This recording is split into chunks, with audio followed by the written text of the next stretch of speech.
I'm Kevin Abdulrahman. My guest today is Elona Carafin. It's my 12th time in Dubai in the last 4 years. Yeah. And we got a highlight. I've had people move away from me before. I'm not kidding. Over time, first of all... Are you kidding me? And this is why you put your phone on airplane mode. I thought I did. It is on airplane mode. You should be ashamed of yourself. It was on airplane mode. Yeah. In front of your guests. I apologize. Well, that's the first as well. But yeah. I've had a first. The whole lever. I forgot what I wanted to say in the excitement of saying how cool it was. Oh, and vertical, please. Huh? Vertical? Vertical. Oh, okay. Everyone knows. Okay. Wow, this is awesome what you've done. I'm sorry about your friend. Yeah. Thank you.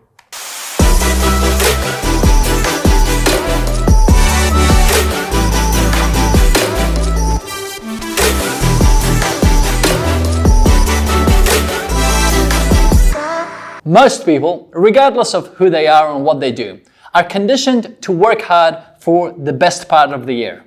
And then they get to plan a holiday, their one big escape. Or perhaps they will break it down to having a couple of 1 to 2 week escapes. Well, my guest thought differently.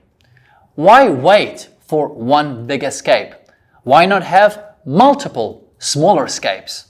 So, that's what she did.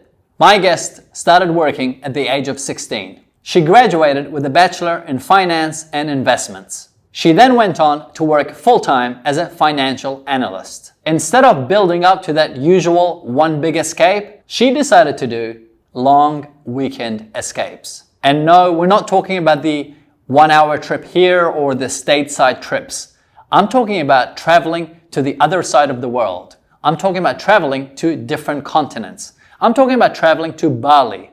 Understand this, when you live in New York City, the trip to Bali is over 21 hours long. She would then write about her experiences and travels, making a point for those who are reading, for those who are following her, that traveling doesn't have to take a whole lot of time or a whole lot of money. And that if you plan for it, everything you believe in is possible, including traveling around the world. Well, you can imagine that it didn't take very long for media outlets to catch wind of what my guest was doing. Business Insider and Forbes picked up on her. The rest, as they say, is history. From there on, her blog and Instagram took off. Today, my guest does far more than just long weekend escapes. She's invited by tourism boards, airlines, brands to visit, fly over, and stay at many destinations around the world. She's, by heart, an explorer. She's a travel blogger, sharing her emotions and experiences with her fans and followers. She does charity work, having raised over $100,000 for charity so far through crowdfunding for her charity foundation, the Karafin Cancer Foundation, which helps families that have kids who have cancer and other chronic illnesses. She also helps make dreams come true, like taking a cancer survivor for a dream come true trip with her collaboration with the Shangri-La and Jumeirah group to take this cancer survivor and bring her to the United Arab Emirates and the Maldives. She has a jewelry line that's travel themed. Pretty cute, actually. She's also an inspiration because she leads by example. She's gorgeous, radiant, and exudes optimism, despite bearing the scars of having battled a brutal enemy at a young age, more of which you'll hear in our conversation. And she was also nominated for the Travel Influencer of the Year at the first Influencers Award held in Monaco. She loves aviation. She loves doing good. She loves making people feel good. She's been dubbed the escape artist, Elona the explorer, and a survivor. You will see that my guest is a lovely human being because beyond everything that she's doing today, she wants to grow as a person. She wants to be a better member of her community. She wants to do more work for charity. This is How Do They Do It? I'm Kevin Abdulrahman. My guest today is Elona Carafin. Thank you for coming. Thank you for having me. Thank you for being in the Middle East for so long. Oh, yeah. So what you won't know is that I think about 2.5 or 3 years ago, I was in the UK on a trip, and there was, I think between meetings, I was procrastinating playing on the internet. And so somehow I come across this young chick who's traveling, doing long weekends Yeah. for less than, I think, $1,000. Yeah, And yeah, she lives- at the time. Yeah. She lives in New York City, and she's doing things like Hong Kong and Bali, and Yeah. like not just 1 or 2 hour destinations. She's doing 20-hour trips Yeah. over the scope of 4 or 5 days Yes. or thereabouts. And I was like, that's cool. And here we are today. Yes. You see how the universe Yeah, works. how the universe works. So thank you for making it. I appreciate it. Thank you for And having me. I really feel that a lot of people could benefit from both your story and also just the great things that you're doing, because you're doing amazing things. Thank you. One thing that I've realized is that you hate a certain word, and that word is someday. Yeah. Is that one word or 2 words? Someday Yeah. or Sunday? Someday. Someday. Someday. Yeah. Yeah. That's one word. It is one word, right? Yeah. We got our guy to check it. It is one word. Excellent. Why is that? Like, tell us. Like, what's your thought process when you hear that word? Well, it's gonna sound like a cliche, but it's just because someday might never come. Really, that's kind of the bottom line. We use it all the time, though. Do we? You use it all the time. I don't. The majority of people, you'll notice, will use it, and Yeah. I'm guilty of it in the past. So I brought it up just to realize: was there a point in time where you caught yourself saying it, or you never said it? Yeah, yeah. I think it just kind of creates like a ceiling over you, like a subconscious ceiling. When you say someday, you're not really actively working on that someday because you know it might happen in the future, so you don't have to like focus on it now. So whenever you say someday, it might happen, it might not happen, and that's a scary thought. Sure. That something that you want might not happen, you know, and putting yourself in the precedent of it never happening. Why would you do that to yourself? And was there did something happen, or was there? What made you come to this realization? You know, we all have moments in our lives where something happens, and the thought. I mean, this whole aspect of what you're saying is actually really simple. Yeah. Anyone with common sense will realize that when you just say someday, you're just putting it off, and yet we subconsciously do it. Yeah. It's only when we either face death or a certain situation, or we spend time alone, something needs to happen for us to go, you know what, I'm done with this. I'm going to go to the gym. Yeah. Or it's also just not a priority when you say someday, Yeah. and anything that's not a priority will just not really come into existence the way that you want it or at the time that you want it to. Yeah. So, and that's fine, right? If you don't prioritize certain things, but then you know that you're pushing it aside.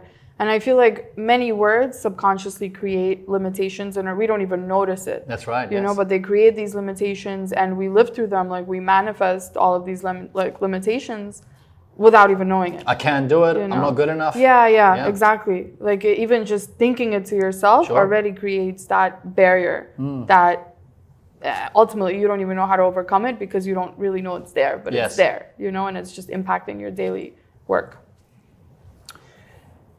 You're traveling. How was it instigated? So I've traveled before. I started traveling a lot. Yes. So I used to go to Ukraine every summer to see my grandparents, which is a long trip from New York. Yes. Other than that, it was mostly like Caribbean islands, like what all Americans do. Sure. And then I saw a travel channel segment where I saw the Grand Mosque in Abu Dhabi, and I saw Burj Al Arab and Burj Khalifa. I was like, oh my God, it's like a futuristic, phenomenal land that exists, and I want to go. And at the time, I was working full-time in finance. I had the capacity to go financially. Yes. Didn't have much time, but nevertheless, I was very lucky to have a manager that convinced me to travel. And he was like, you have to go or else you're going to burn out. I was stuck in this, I just graduated from college. I have to work 60, 70 hours a week, save all my money, put it into 401k, like not have a day off. And he steered me out of that direction because he saw that I would burn out very quickly and it probably wouldn't end well. But nevertheless, so I saw that segment. I looked up tickets, and it was actually very affordable at the time. And that's when I realized how big of a misconception travel is, especially to places that seem so far away, and people just think it's expensive. And there you go. That's a subconscious limitation. That's right. They don't even check. at that point. So I saw tickets, I saw like a package, flew into Abu Dhabi a couple of weeks later. And that's when it all really started. I came and I experienced the culture that's different than my own, hospitality that's unparalleled with, that now I'm very spoiled with in the Middle East. And I was only here for 4 days and I got so much, I can't even tell you. I've done Abu Dhabi, Dubai, Al-Ain, Fujairah, all in like these 4 days. Came back, put an itinerary up, and that's where people were interested and people were asking me questions. So no, I could keep doing this. I could keep maybe traveling and showing that I could get a lot done in 3-4 days. Doesn't have to break the bank necessarily. And so it kind of all started like here in UAE. That's pretty cool. That's super cool. Yeah, it holds a very special place in my heart. Yeah. UAE. Get inspired. Whether you're in Dubai for business or pleasure, the last thing you want to do is blow your budget on accommodation, which is why I recommend you check out our host venue partners, Rove Hotels. Beyond being price sensitive, what I love about Rove Hotels is the fact that they are a combination of cafe, culture, and just coolness.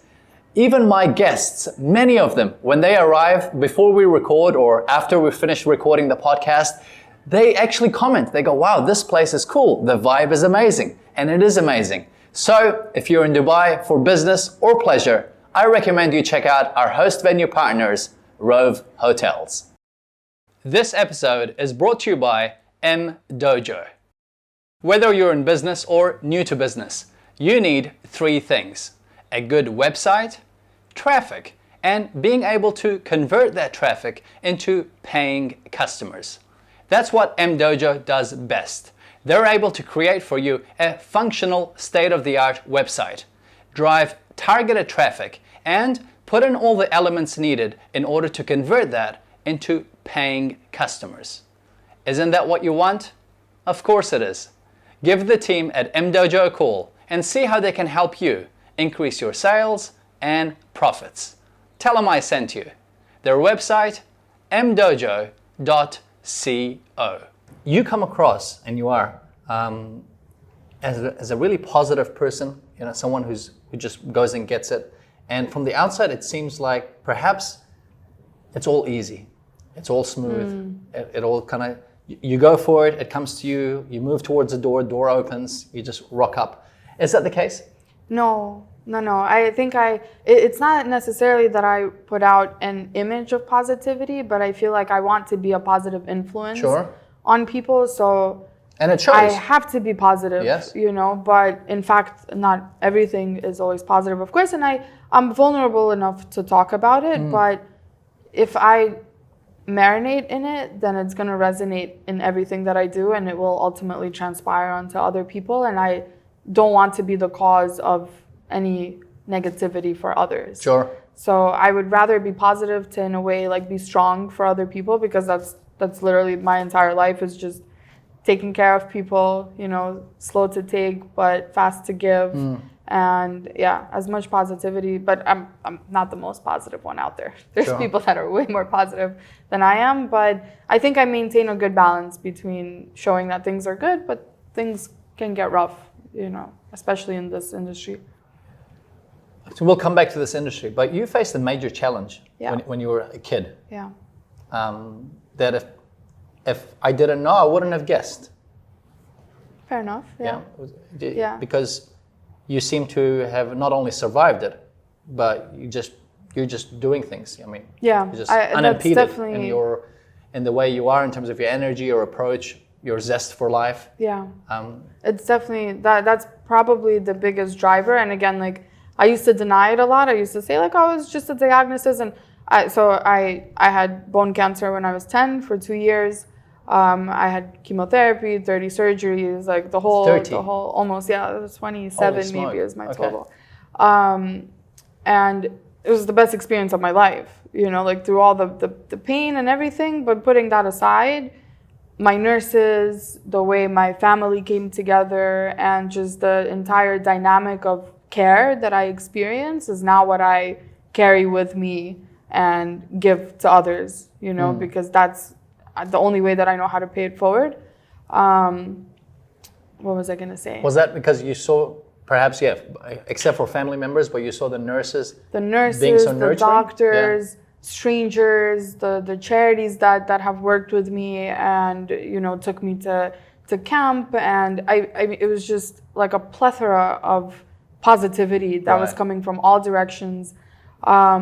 But that definitely is the reason why right now, like, there's nothing or no one that could say anything to me that could shift my perspective on life, because I am as free of a soul as I could possibly be. Like, I've literally looked death in the eyes, so there's no one that could impact me more than that, and I'm free. And the way that I look at life is that you really do, you just have to live it out to the absolute fullest, because someday, like, might really never come. Yeah. And I take that energy with me in everything that I go through, even like the negative moments in my life. I take a step back and I tell myself, in the grand scheme of things, very small. Like, can you give us an example of that? Like a time, perhaps either recent times or the one that comes to your mind, where you had to deal with a negative moment? Yeah. Or you found yourself dealing with it and how you approached it? The reason I'm asking is just so we could share with the viewers and listeners your thinking process. Yeah, let me think of a good one, because there's always small things that happen, but they're very insignificant. I mean, I joke with my clients, and when I'm standing up to speak with audiences, if the topic comes to it, I'll say, hey, I wake up every day and it's a bad day. It's up to me to change it. And that's or my being motto. in a bad mood. And it's a very simple life motto, and it goes, it's all in your head.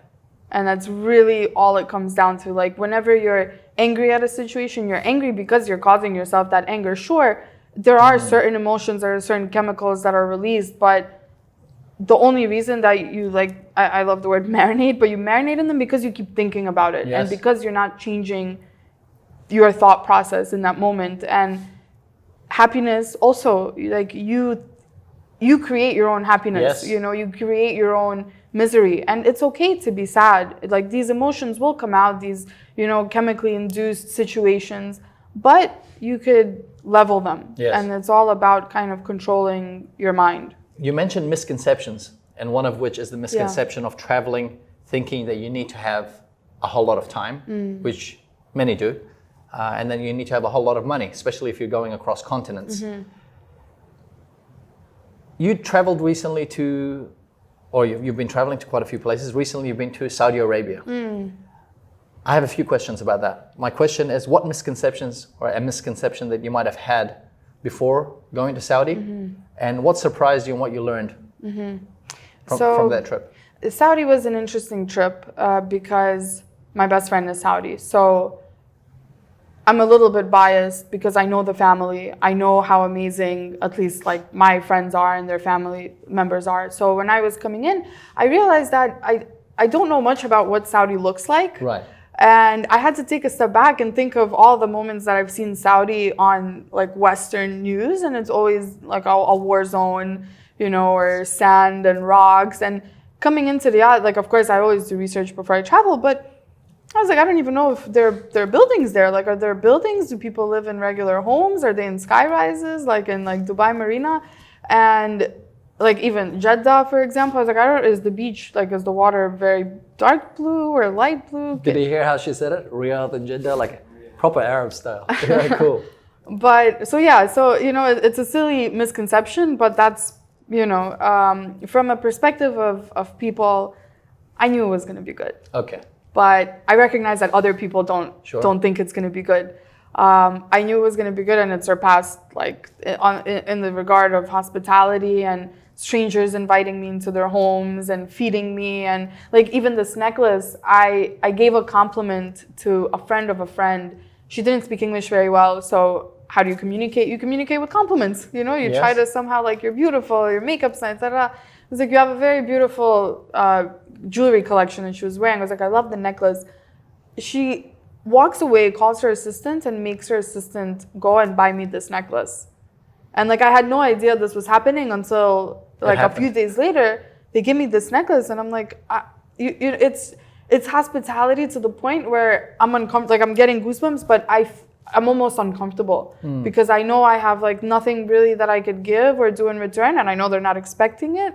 I just She didn't just even wanted know to how to do it. act. Yeah, Yeah. she just wanted to do it, and it kept happening, and it happened everywhere. Forget the hotels. It was happening on the streets. People were coming up to me saying, "Welcome to Saudi Arabia."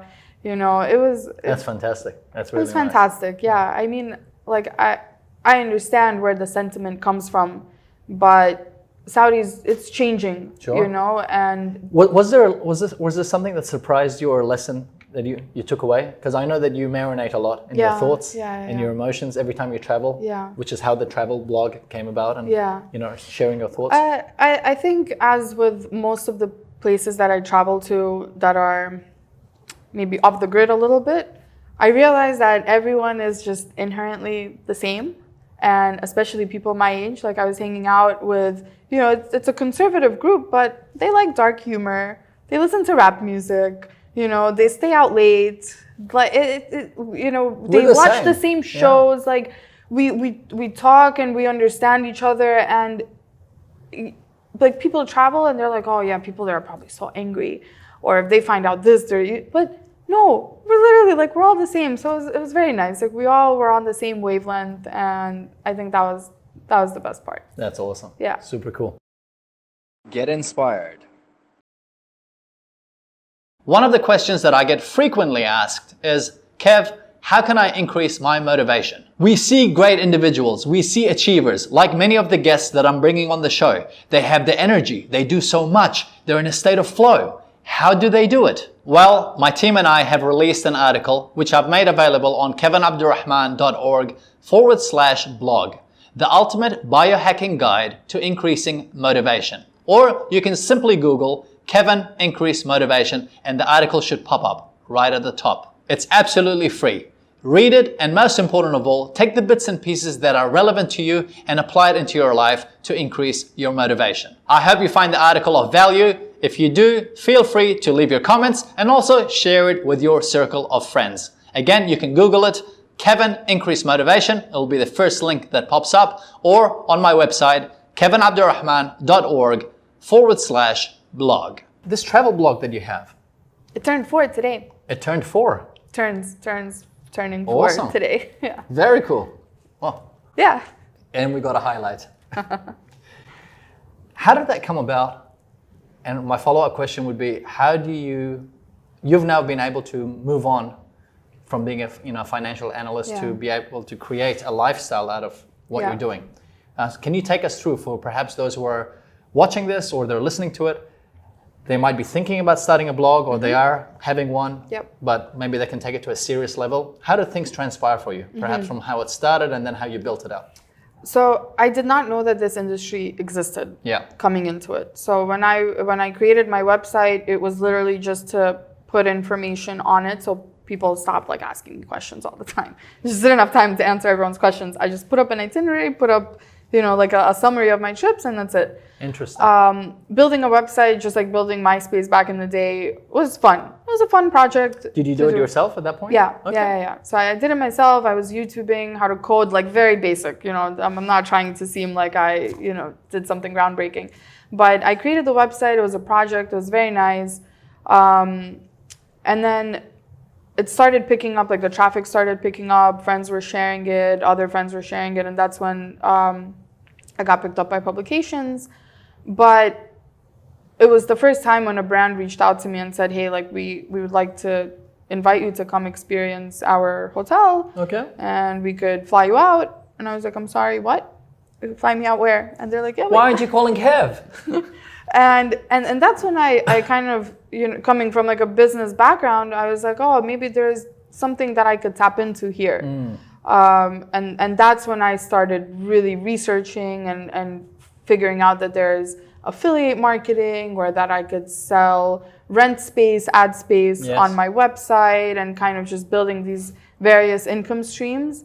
So that's kind of how the blog came to monetization. But the fact that I came into it not wanting to make money is, I think, where I built loyalty, because I was writing everything exactly how I saw it, how I felt it, and that resonated with people. And it was in very simple terms. And it was authentic. It was you. Yeah, it was authentic, and I had an audience that was able to convert. And I think that's that's the biggest thing that should be the focus in the industry is what value do you bring? So what value do you bring to the brands that you work with, or the hotels, the tour boards, whatever it may be, the ones that are either paying you or comping you or whatever the case may be, and what value do you bring to your audience? You know, this is where I want to ask you the question. The first brand called you, right? And so for someone like myself who doesn't receive phone calls, I mean, the phone calls I receive is for my clients. They're like, hey, CEO here wants you to help them with the public speaking. Yeah. I'm good for work.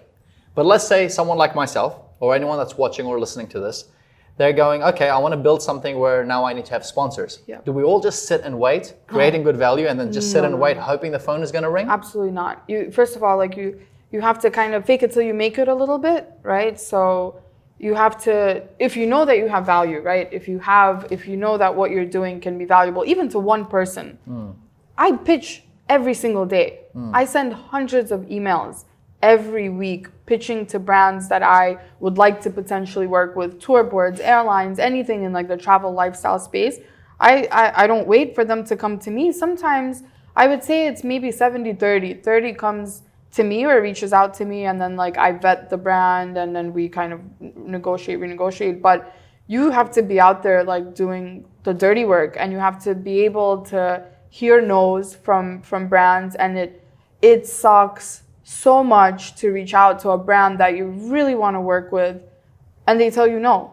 How do you feel? Or how have you learned to deal with it? With time, in the beginning, like it was an awful feeling, you know, but like coming back to our previous conversation, you take a step back and you say, you know what, in the grand scheme of things, this is so minuscule. Yes. You know, like there are so many more brands, and hey, just because they said no now doesn't mean they're not going to doesn't mean they won't say yes later on. Sure. Maybe I could prove myself in a different way, or maybe I don't have to prove myself. Sure. But eventually you kind of learn to turn around these emotions of disappointment and think of like, how can I improve? Maybe I could be more valuable, you know, what can I work on? And that's what it is. You have to better yourself all the time, because it's a race. It really is. Yeah. Like people are very creative, people are very smart, they're very quick, and you have to keep up. Sure. But that's the fun. You know, if you take it as a challenge that brings you down, then you're not cut out. That's not for you. Pick something else. You're not cut out. Yeah. How do you pitch? If that's something you could share. Yeah. So let's say, for example, you think of a brand.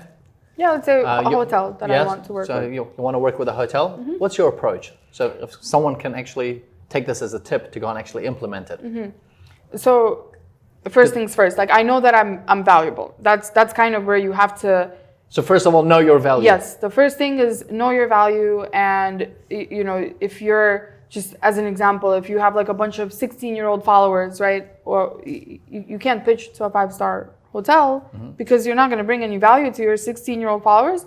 You're not going to bring any value to that hotel. Sure. You just want a free stay, perhaps. You know, so that's, be clear on the demographics and with yourself. Like yes. Understand, you know, like why are you even reaching out in the first place? Why do you want to work with this brand? And it's okay to be honest with yourself and to be like, okay, I kind of just want a free item because I think it's cool. You know what I mean? Like it happens. Be honest with yourself.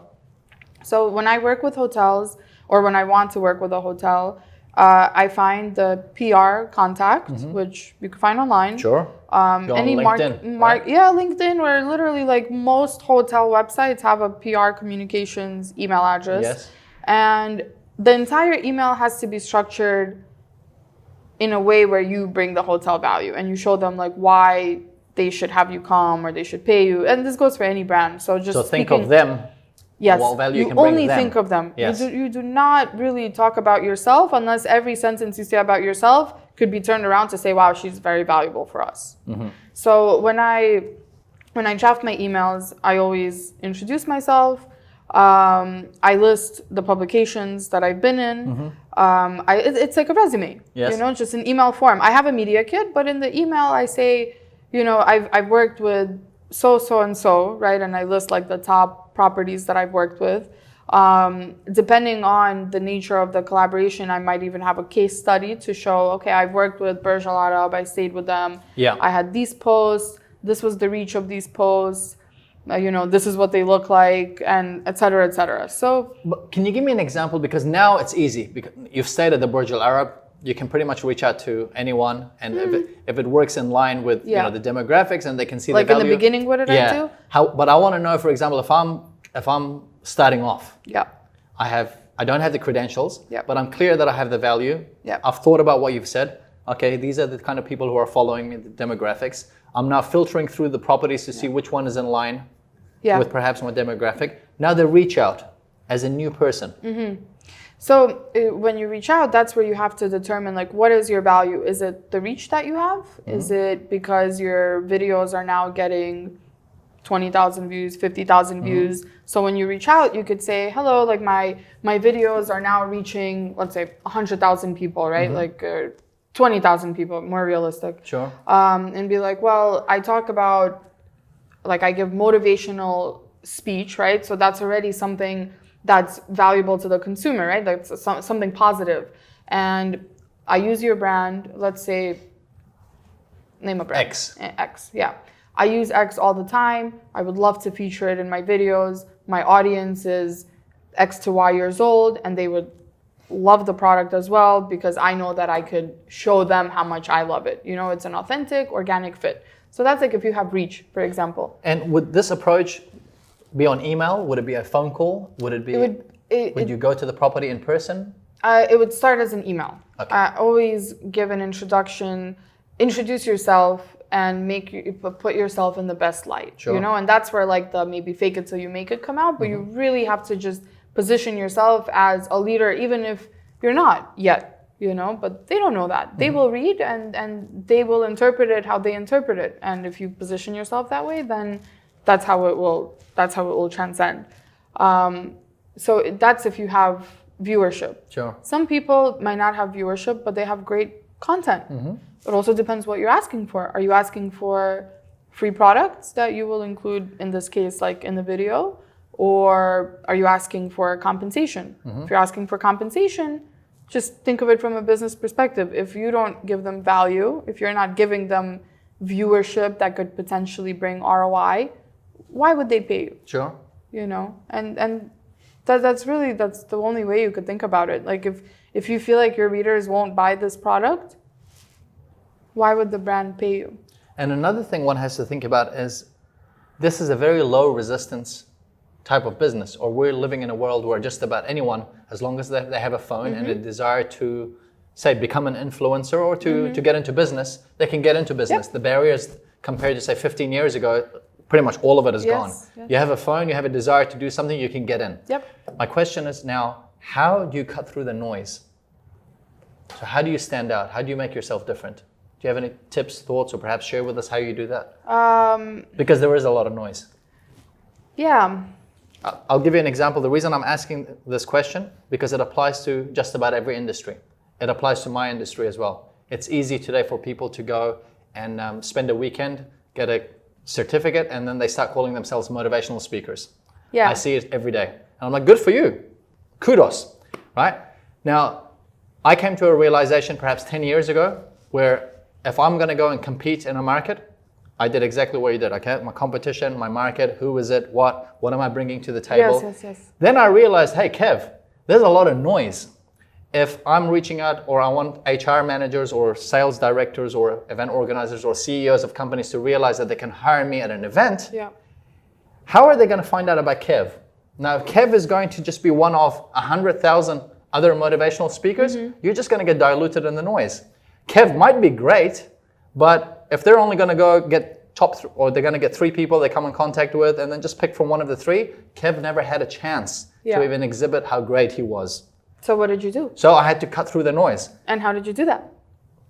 I'm just curious. I love it. No, I love it. That's great. I'm really curious. I now I'm going, let me think, how did I do it? So at the point where I came to that realization was when people were doing Google ads as an example. And I'm going, listen, if I keep on doing Google ads, I'm just competing with just everybody else. If I keep on waiting, I'm just going to compete with everyone else. I became very clear about the market I wanted to target, the type of events I wanted to target. And then I just started to create content that resonated, and I stayed true to myself. My style, my voice, it stands out because everyone who's trying to become a motivational speaker, or the majority of them, what they haven't learned is being authentic or being themselves, or the fact that they've thought that because I have confidence and I can speak, that makes me a good speaker. Whereas I was true at the very early stage of my speaking and realized, okay, you need to develop your communication skills beyond just the ability to communicate, beyond going through that fear. Yeah. And we started then just cutting through the noise to the point where when we started getting inquiries, the inquiries didn't say, can you please tell us, what your fee is? They now say, we want Kevin, is he free? And that is a very different email when you receive it, because now I'm not competing. That's good. That's good information. I think I'm still cutting through the noise. That's why it's a clear-cut answer. And it's always like the industry is ever changing, and especially on social media, where you're highly reliant on the way like even the algorithm works, standing out sometimes is difficult because there's specific content that does well, and you have to do it if you want to succeed in the space, even if it's not necessarily like true to you. What I've been doing lately is my captions. I think that's my bread and butter. I was not a photographer. I could call myself a photographer now, but I'm not. I'm like an analytical soul. I was not a creative. I became a visual creative, but I feel like I'm more of a visual storyteller. So my captions are vulnerable. They're full of facts or full of creative writing, and I think many people come to my page just for that. Also, I love fun facts. And I think that's one of the value props that I have when I travel is I don't just show like what I do all day. I talk about the location. I talk about history, politics, little anecdotes, maybe stories about locals, and kind of just like I stuff the turkey more. So I think, and I haven't perfected it yet, but that's my favorite way of standing out now. When I get comments from people saying, wow, I learned something new today thanks to you, that's it. I'm happy. Like my job is done, even if it's just one person or two people. You mentioned that a manager of yours, while you were working, encouraged you to travel. Yeah. There is a saying that we rise, or people rise or fall to the expectations you have of them. And that's why it's so important to surround yourself with individuals, or if you're going to be someone in a leadership position or an inspirational figure, to really think of people or portray them in a higher light than what they think of themselves, because they'll start to punch above their weight. If you see them that way. If you think someone is great, they'll want to prove themselves to be great. If you think someone's rubbish, well, you made it quite easy for them to go downhill. You were fortunate to have that manager. So can you give us the backstory of what you were doing? Why did the manager say what he or she said? I was so lucky, honestly. And so lucky. And we're still very good friends. It was my first real corporate job out of college. I've been working since I was 16, but this was my first office job. And I started as an intern and then got hired full-time.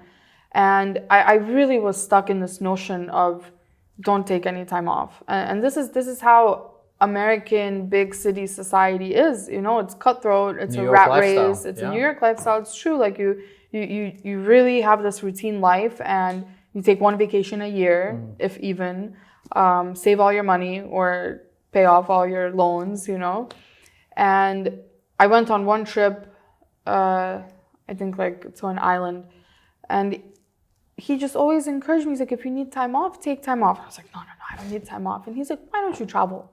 He loves to travel. So he used to take 3-week vacations and go to South Africa. And it was really that simple. It was just this statement of why don't you travel? There's so much to see. Just take some time off. You have the days off.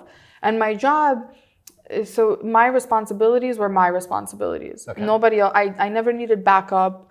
So I didn't have to leave and burden, if I took time off, I didn't burden anyone else with work. I was working on timelines. My projects had timelines. So long as they were completed, theoretically, I could take time off, because it actually motivated me more, because I was always looking forward to that next month or the month after, because I knew I had a trip. I was working my ass off, and I think... So you became more productive. I became more productive, I became more productive. I never left any work behind, you know, and even when I was traveling, I was always available. I always had my laptop with me. My phone was always on. So even if I was needed, you know, so I think it was we had a really good relationship in that regard, because I still showed that I was a hard worker.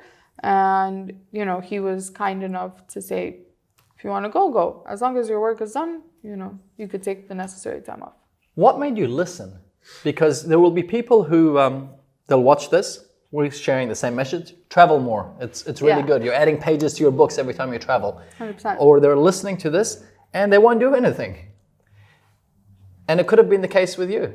Yeah. Because this is not uncommon for people to say, why don't you travel? Yeah. But we don't listen. What made you listen? It's that subconscious barrier. I mean, I listened because first of all, I saw his travels and I was like, I have to, there's a lot to see. And I am just so obsessed with like talking to people and just knowing where they come from, what their story is, because I know I have a story.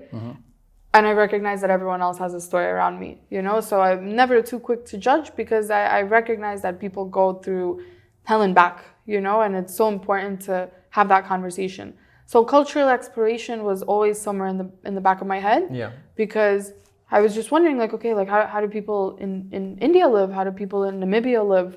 They must live somehow, and societies function, even though they don't function the same way that ours does. So it was in the back of my head. And just like that little bit of research, just, you know, there's this common notion that flights are very expensive. And again, it depends on where you are. I'm very lucky. I'm in a huge hub. Of course, flights are cheaper in New York than they are maybe somewhere else in the world. But just pertaining to my case in point, I just did a little bit of research and I realized, okay, it's not that expensive. Went to Singapore for $300 on an airfare, round trip. Wow. You know what I mean? I wouldn't have guessed it. Not from New York City. There you go. So, and I just a little bit of research, and then you start finding resources, and then you get emails with deals, you know, and it builds up. And then eventually you kind of realize that it's not all like what it seems. It really comes from a decision of wanting to do it, and then you'll figure it out. Yeah. And not putting it away and like saying someday, like, yeah, someday.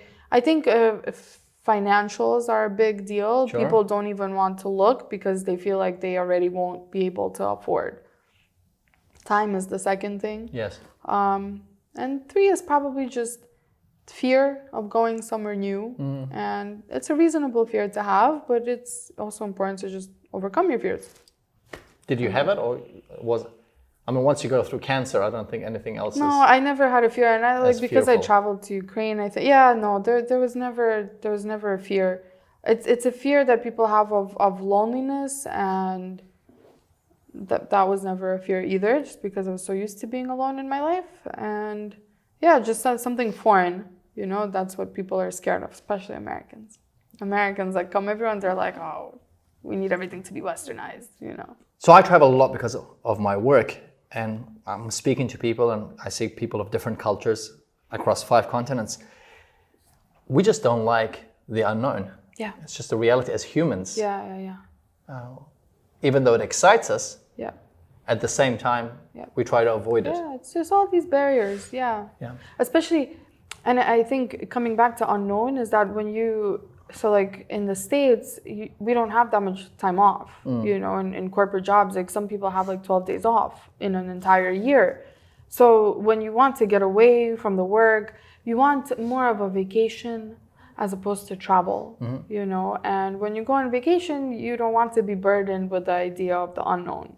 And I think that's what it comes down to very often. Like people know that it's just easier to go somewhere where there is a beach or English speakers or, you know, not too far, so they could spend more time in the destination because, you know, killing a day for flights, I recognize, of course, if you have 12 days off a year, you don't want to kill 2 days just on flights, right? So there are many sentiments, like I've justified all of them, and I try to convince people otherwise when I talk to them, and I know where they're coming from, and I try to steer them, you know, into a different direction. Where you are today, what skills have you had to develop? Because it's easy to look at what you're doing and, oh, wow, she can do this and she can do that and she can do A, B, and C. I think people's skills are the most important skills. Have you had it or you developed it? Well, I was always social. You're right. But just, knowing how to have an approach with Like being effective. reading people and knowing how to talk to them, how to butter them up a little bit, how to make people comfortable, you know, when you speak to them. And I like to raise people when I talk to them, and this goes in like in my friendships and like business environment, and also just knowing your own worth, knowing your value, and that's still something that I'm learning. I still second guess myself very often, but as soon as you could lift someone else and then lift yourself, you're both on a completely different level of communication. I think that's the most important one, you know, and that resonates. Of course, that comes down to emails, phone calls, just respect, I guess. Well, negotiating. Did you read books? Did you watch TV series? What did you find? Yes. Skill up. Did you take courses? Give you like a list of books. Yeah, I try to focus as much as possible on like the free information that's available.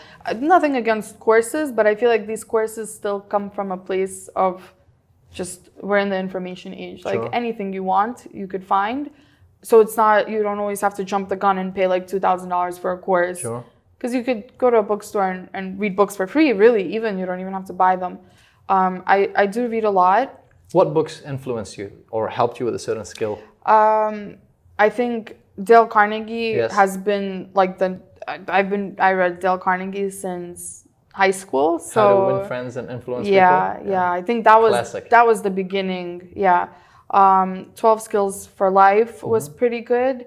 But I also like to read books that just give me a different perspective on life, not necessarily self-help books.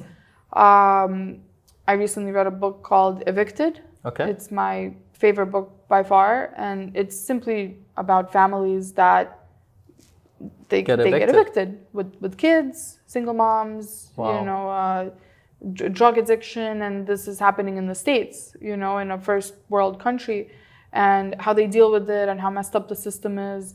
And books like that really, first of all, just change your whole perspective on life and where you live, because this is happening in your backyard. And it also makes you feel like I want to drive change, you know. Culture Map is fantastic, and from a business perspective, it just shows how different countries around the world and different cultures around the world, how they act in a professional space. So when you're talking to someone from like the Netherlands on the phone and they come off very blunt or anal, had you read this book, you would recognize that it's not coming from a place of negativity, you know, or they're not trying just to their style hurt of you. It's just that style. So I think that's very important, the culture map. We'll put the links to what you're mentioning in the show notes. I will mention many more because when I'm on the spot, I can't think of much. I have a few. Books, YouTube is a phenomenal place to be. I watch, my favorite YouTube channel is Wendover Productions. And how do you say? Wendover. Okay.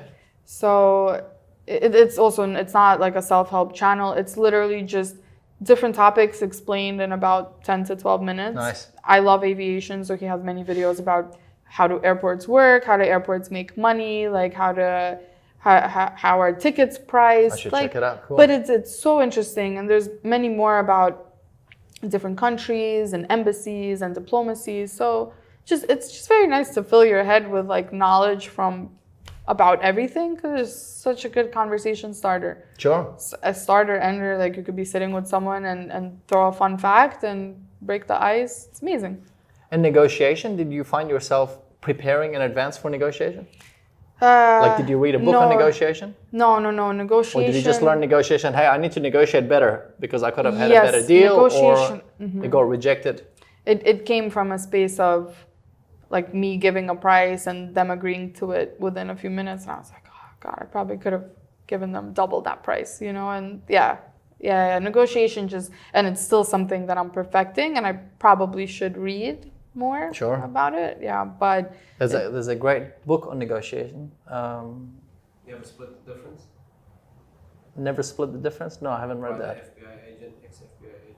Oh yeah, you mentioned that. One of the best. But he was negotiating for hostages. Hostages, But yes. Really applies in business. I know exactly who you're talking about. Okay, cool. He has I know who you're talking. He has getting to yes. Chris Voss or something. He has a really good speech. If we're talking about the same person, he has a really, really impactful speech about how he got like a hostage out. Yeah, it was in the He island. was in the US and he was trying to get Yes. the guy in Asia. Yes, and the yes, guy- yes. The dad was like, "How are you gonna help me from the Yes, US?" yes. It's the same one. It was This is very on interesting. YouTube. And he It's on only had, YouTube. I'll place the 30 link. seconds before the gangsters were, and he did such a great job that after the guy released the hostage, Yes, it's the same he video. calls back the guy. He goes, "Hey, have you got a promotion yet?" He's like, "No, why?" He's like, "Because I don't know what you said to me that day. I was going to kill him, Wow. and I let him go." And he didn't get money or anything. He just let him go. He What's goes, "I don't know what's what his you did." name? Chris Voss. Chris. Yeah, Voss. it's a good video. Okay, we'll place the video link and also the book link. If you want to check, clearly I need to read it too. But the one that I was thinking of was Getting to Yes. That's a good one too. I've heard of Getting Yeah, to but I'm Yes, definitely yeah. going to read the Split the Yeah. Difference Yeah. and watch this video because it sounds cool. Yeah. Yeah. Yeah, it's very, very, very important. I don't know. There's so many skills. Have you always been a learner? Like, Yes. did you have this in you? Just Yes. I didn't was have to be never instigated? I was not a straight A student. Like I was a good student, but I Sure. was never like the top of my class in anything. In fact, it kind of still hurts me to this day that I've never like super excelled at anything. Like there were always people that would get straight hundreds on math exams or could do. I was good at it, but I was never amazing at it. I've never people like perfected that make my you craft. look bad. Shit. Yeah, exactly. So I've never like perfected. I still don't have. But you're curious. A perfected. Like, you've got Yeah, this but I'm curious. Curiosity and- about you. Yeah, and Yeah. I love to learn. I would totally go back to school and take some like completely arbitrary topic just to learn, just to read, you know. How do you manage your time? It's a good question. You want me to skip? No, when I'm at home, Yeah. I am very routine. When I travel, my days are just so different every day that in fact it is very difficult to manage time, which is why I think having a routine super important. Sure. When I'm in New York, my day starts at 6:30. I go to the gym. Like that's part of that. I have to do it because if I don't do it, then everything kind of just crumbles. That's your anchor.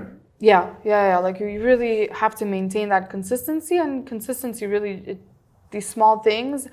I remember my grandma always teaches me to make my bed, and then this has been a thing since I was a kid. And then there was a book or a YouTube video that I recently watched where the guy is like, you have to make your bed every morning. That's the first task that you complete. It was a sergeant or And it helps colonel, all yeah. your other tasks. And I remember watching this and I was like, this is not news to me. I was like, I knew this my whole life. But then sometimes I grandma don't make told the me bed. this. I make my bed in the hotel now. Yeah. You know, and it helps. It subconsciously, like that first task is done, we could move on to the next task. So it's kind of the same like with the gym, answering emails. So I do the most important things that I have to get done in like the first half of my day. The second half, I focus on things that could take more time, you know, like editing, responding to emails that I received from the morning emails that I Right. sent out, if I received them, things like that. And then I go to sleep very early, so I get a lot of sleep. I go to sleep at 9 p.m., family time. But when I travel, time management it's tricky. It's tricky because I never know what my day will look like, or typically I don't know what my day will look like. But again, like in the morning, I try to at least work out. So I know subconsciously, like I got that task out of the way. Bed done, workout done. Yeah. So, How do you organize your priorities? Because that's an important thing. Again, we live in a world where there's a lot of noise, a lot of distractions, and it's easy to get pulled away. Yep.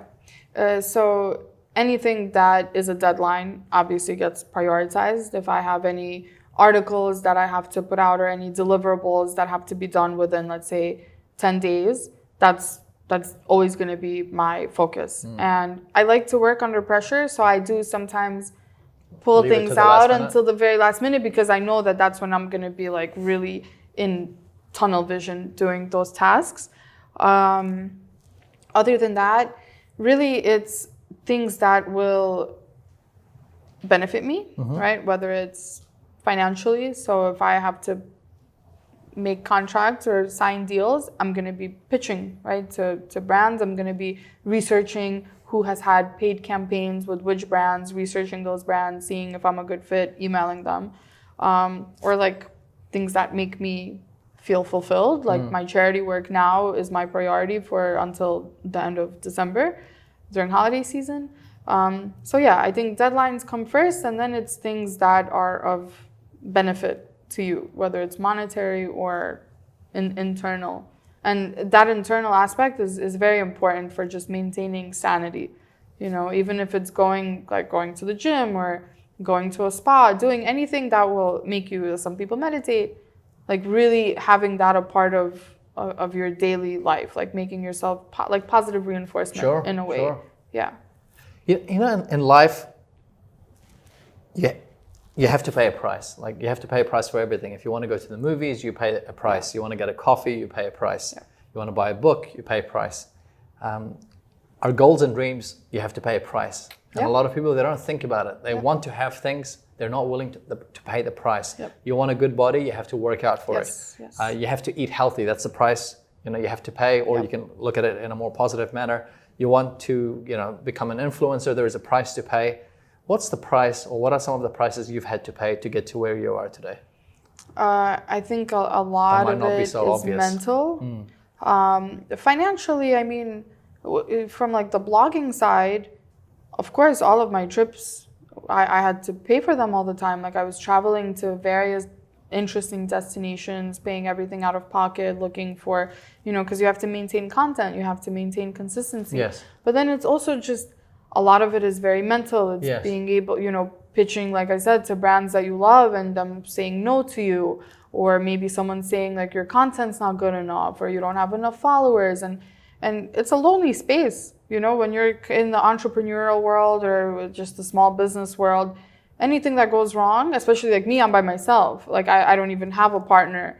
So you kind of start getting buried in it. Like good example is my designs were stolen and someone was selling them on Alibaba, creating my bracelets, pennies on the dollar.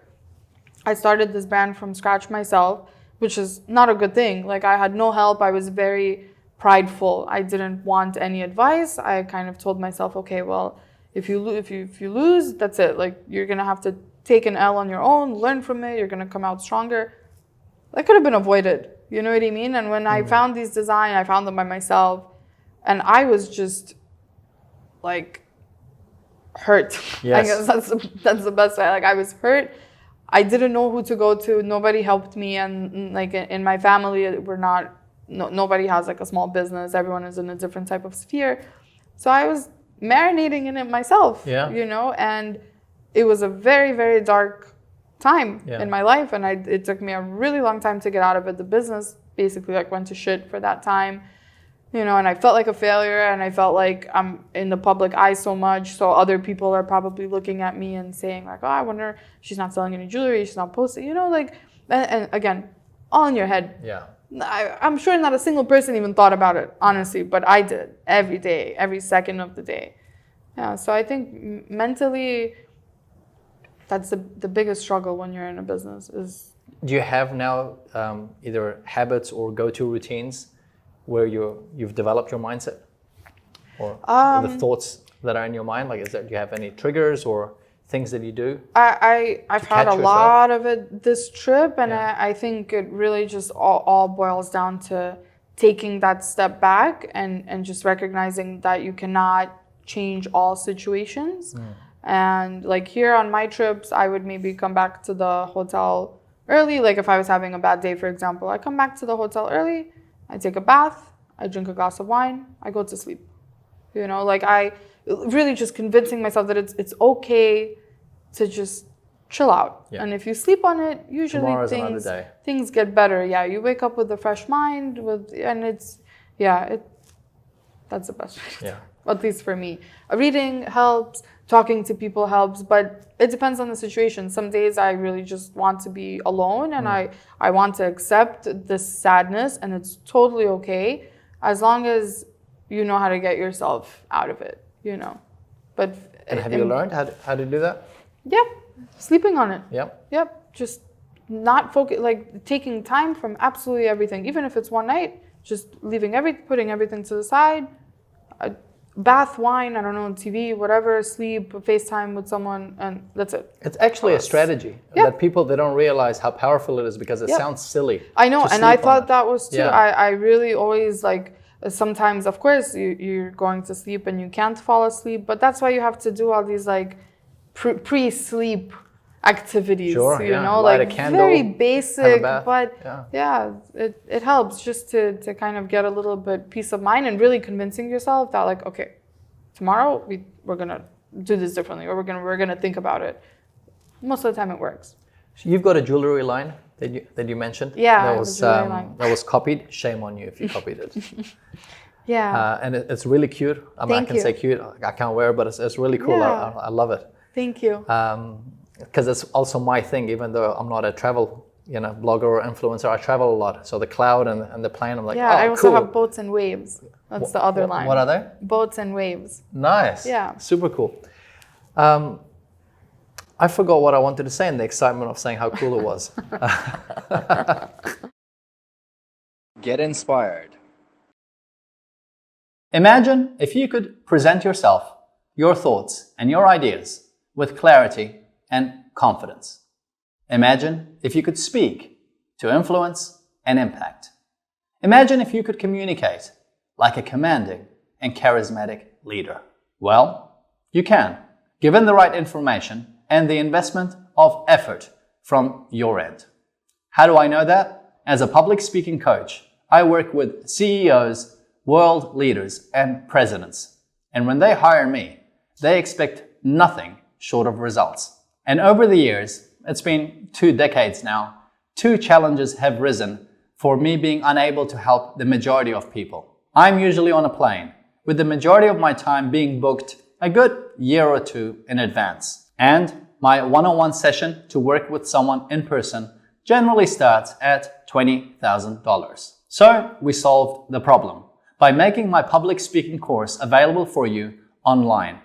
Everything that I teach my clients when I'm working one-on-one, thoughts, tips, strategies, how to do things, all on video, all sequenced in the right order for you to be able to watch, rewatch, practice, and refine your presentation, your speaking, and your overall communication skills. And guess what? You will get results. Now, you can have this course not for the $20,000 that my clients pay me when we work one-on-one. You can have it for $997. That's right, just $997. You might be thinking, well, why are you offering something that you charge $20,000 for $997? It's simple, because those who want to work with me one-on-one will still hire me. But for many whom I might be out of their budget, this is a great way to develop their communication skills, to cut through the noise, to rise above the rest, and to beat their competition. If you're serious about wanting to develop your skills, to be able to present your thoughts, your ideas, and yourself with clarity and confidence, to be able to speak, to influence and impact, and to communicate like a confident and charismatic leader, then this course is for you. Go on to kevinabdulrahman.org/course and get started today. I think I wanted to ask you, how did you start this business? But my actual question was, if you were to start again, how would you do it different? Yeah. So how did I come up with it? Yeah, I'd like to know perhaps how did you come up with it? Yeah. And because you mentioned that you went through the whole process of doing it alone, if you could start again, perhaps this could be a good piece of advice for someone looking at starting a line, whether it's jewelry or fashion or whatever it is they like to do. If you could do it again, how would you do it differently? So I started it because I wanted a practical travel jewelry piece to wear, and I couldn't find anything that I particularly loved. I was also at a point where I just wanted to diversify my income stream, and I thought that selling a tangible product might be the way to go. Yeah. I didn't necessarily think of jewelry, but I thought that merchandise is a difficult industry to enter because it's so saturated. I don't know why I thought jewelry was going to be easier, but I designed this piece, and at first I really just wanted it for myself. But when I showed the concept to a couple of my friends, they were like, "It's perfect for you because you have your audience is all travel. It's simple, you can make it cheap." So this was another one of these projects that I just really wanted to do. So I started looking for factories, and you're doing all this on your own? Yeah. Okay. Yeah, it was just easy. Because I kind of really thought to myself, this is not a necessity. Like, I don't need this. Like, it's not life or death for me I want to do it. Yeah, I just want to do it, and it could be fun. So I started researching factories, and you might know John Hardy. The brand is in Bali, and I was thinking, okay, well, he's in Bali. Maybe I should look at Bali. Bali has a declining factory business overall, so that's going to give me a little bit of leverage in like negotiating with them. So I find this factory that's actually like on the same block as John Hardy, and I reach out, and the guy was Australian. I said, listen, I have these designs. Can you tell me like how much is it going to cost? How does I know nothing about jewelry, zero. Like everything he told me, he wrote out, this is what we do, these are the materials. Simple Google searches, put 2 and 2 together. So, okay, this might work. And yeah, that was literally it. So I told him what's the minimum order, negotiated the minimum order to fit my savings at the time. So he sent me a prototype. I didn't like it. We redid it. So it was very time consuming. And I already knew that was a red flag at the time, but I was so excited. And you were ignoring this is going to bring me back to like what I would do differently is I would keep emotions the hell out of any other business that I start. Like you have to be ready to fail, and you have to accept that failure with pride. And you also just, the whole excitement, this is my baby, like you have to be able to also keep that at a distance. So I was very excited, and I finally got the prototypes that I liked. But my biggest mistake was that this was a good design, but I had other designs that were not as good, and I didn't show them to enough people to get an opinion to recognize that it might not sell. Sure. Because to me, it's amazing. Of course, it's my product. Sample I designed size it. Of one. Yeah, it's fabulous. But I now recognize that my opinion is definitely not. Actually, my opinion is usually very different than the general sentiment. So like these are the little red flags. So I finally got my orders, and I set up a website on Shopify because that was the only portal that I knew. Did some research, set it up, and that's when things started to get tricky. That's when unnecessary costs started coming into the picture because I decided to hire someone to do SEO, and it cost me rent money, but I thought that rent money would eventually net out because I would be making thousands of sales every single day, so it totally made sense. Again, like no advice from anyone. I don't know why. I just had too much pride to ask for help, to ask for advice. Also, I wasn't really sure who to ask because everyone that I knew that had a small business, it was just not jewelry. So I didn't want to burden anyone with things that they might not be able to help me with. But I didn't know how to set up my prices. Like on paper, I knew what I had to price my jewelry, obviously, to make a profit, but I recognized that coming into the industry as a new jewelry line with a thin little bracelet and pricing it at $70, no one's gonna buy it. Yeah, there's paper and then there's reality. Yeah, there's reality, and on paper, oh my God, my numbers were like I could move out and we're gonna be rich. Yes, and that's another problem. You kind of subconsciously start planning for it, because it makes so much sense on paper. And you start planning for it. And then, you know what? The sales were not really there initially. And that's when you have to start keeping your emotions out. Because initially the sales were not there. And I was like, maybe people don't like it. Like maybe my followers and my readers are not very loyal. Like I didn't know what it was. And all of these thoughts were, processing in my head. And I started slowly like pushing myself downward, and this is not good enough, and I just spent so much money on this, and it's not working out, and those were like struggles that I started to get over. Negative spiral as well. Oh yeah. And then some months were very good, some months were not, and I couldn't figure out why, like what was driving it. Okay, like seasonality, sure, sales, sure, but why is it that in 1 month of the summer I have 10 times the sales that I have in the next month? So like things like that. But you live and you learn. And then I realized that I'm in over my head, because with a jewelry business, you have to keep designing, which I did not have the capacity to do. You're not going to keep selling the same designs, and just like growing your customer base. Sure. No, because existing customers are still people that are willing to pay money for a product that you make.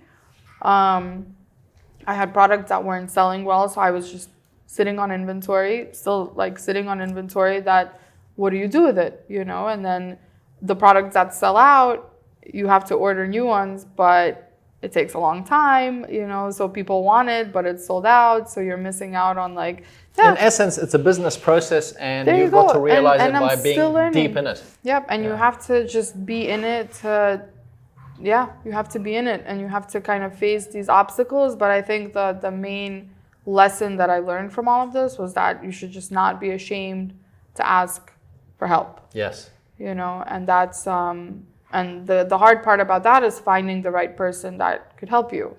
But asking for advice, asking for help, you know, it's... I think once you correct your mindset and the fact that I need to ask for help, then the follow-up answer will come through. Yep, and I was just so oblivious to so many obvious things that I know for a fact maybe another entrepreneur, which I do, like one of my best friends, he's an entrepreneur. He's not in the jewelry space, but when I told him, like even when I first sent him my price points, he was like, Elona, no one's gonna pay for this. He's like, I am looking at your website right now. He's like, no one is paying for this. You're a new brand. It's too expensive. And even that simple conversation that hurt me to the core, now in retrospect, I'm like, wow, I would not have paid for this either, that much money. So it's important to hear these like blunt, not everyone is going to give you the best advice. So you also learn to weed out, you know, like what makes sense. But yeah. And sometimes what makes sense does hurt. Yeah. Oh, yeah. But it requires a level of maturity and an emotional growth. Yeah. To be able to accept it. Yeah. And I think I'm doing this for my growth. Many people look at businesses, and I know I did, like business, like it's super serious, and you start thinking about, well, maybe I'll need some sort of certificates or taxes, and then you're like, okay, I don't want to do this anymore. But really, like it's disposable. You know, like unless you're creating like a life-changing product, a small business, you know, if it doesn't work out, you move on to the next, you know, and that's I think the mentality that I have now. Like, okay, if for example this doesn't work out, halas, I close it, I do something else. Maybe I'll do merchandise, maybe I'll do this, maybe I'll do that. You know, like I don't have to look at it as like a lifetime commitment, right. You know, like not every, and I might be completely wrong, but I just don't think that every small initiative has to be a lifetime commitment. You know, sometimes things fail or don't work out exactly as they should, but that doesn't mean you shouldn't do something else. You could have 10 businesses in your lifetime if you want.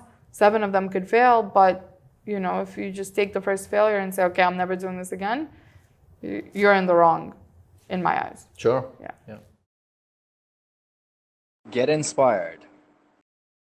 You know this by now, that we are the #1 YouTube show / podcast that's coming out of the Middle East from Dubai. If you like the idea of having your brand reach at least 1 million eyeballs per episode, then feel free to reach out to my office on kevinabdulrahman.org. Without further delay, let's continue this great conversation. Apart from cancer, there was also critical moments in your life, one of which was being bullied. Yeah. Could you take us through that, perhaps when it happened, and then how did you go through it? Because I'm sure that, you know, people that are watching this or listening to this, either they've experienced it or they know someone that's experiencing it, and perhaps through your story they're able to find the strength or know how to deal with it better. Yeah. Bullying, like everything that I've dealt with when I was 10, which is 16 years ago, I could probably repeat like 90% of the things that were said to me.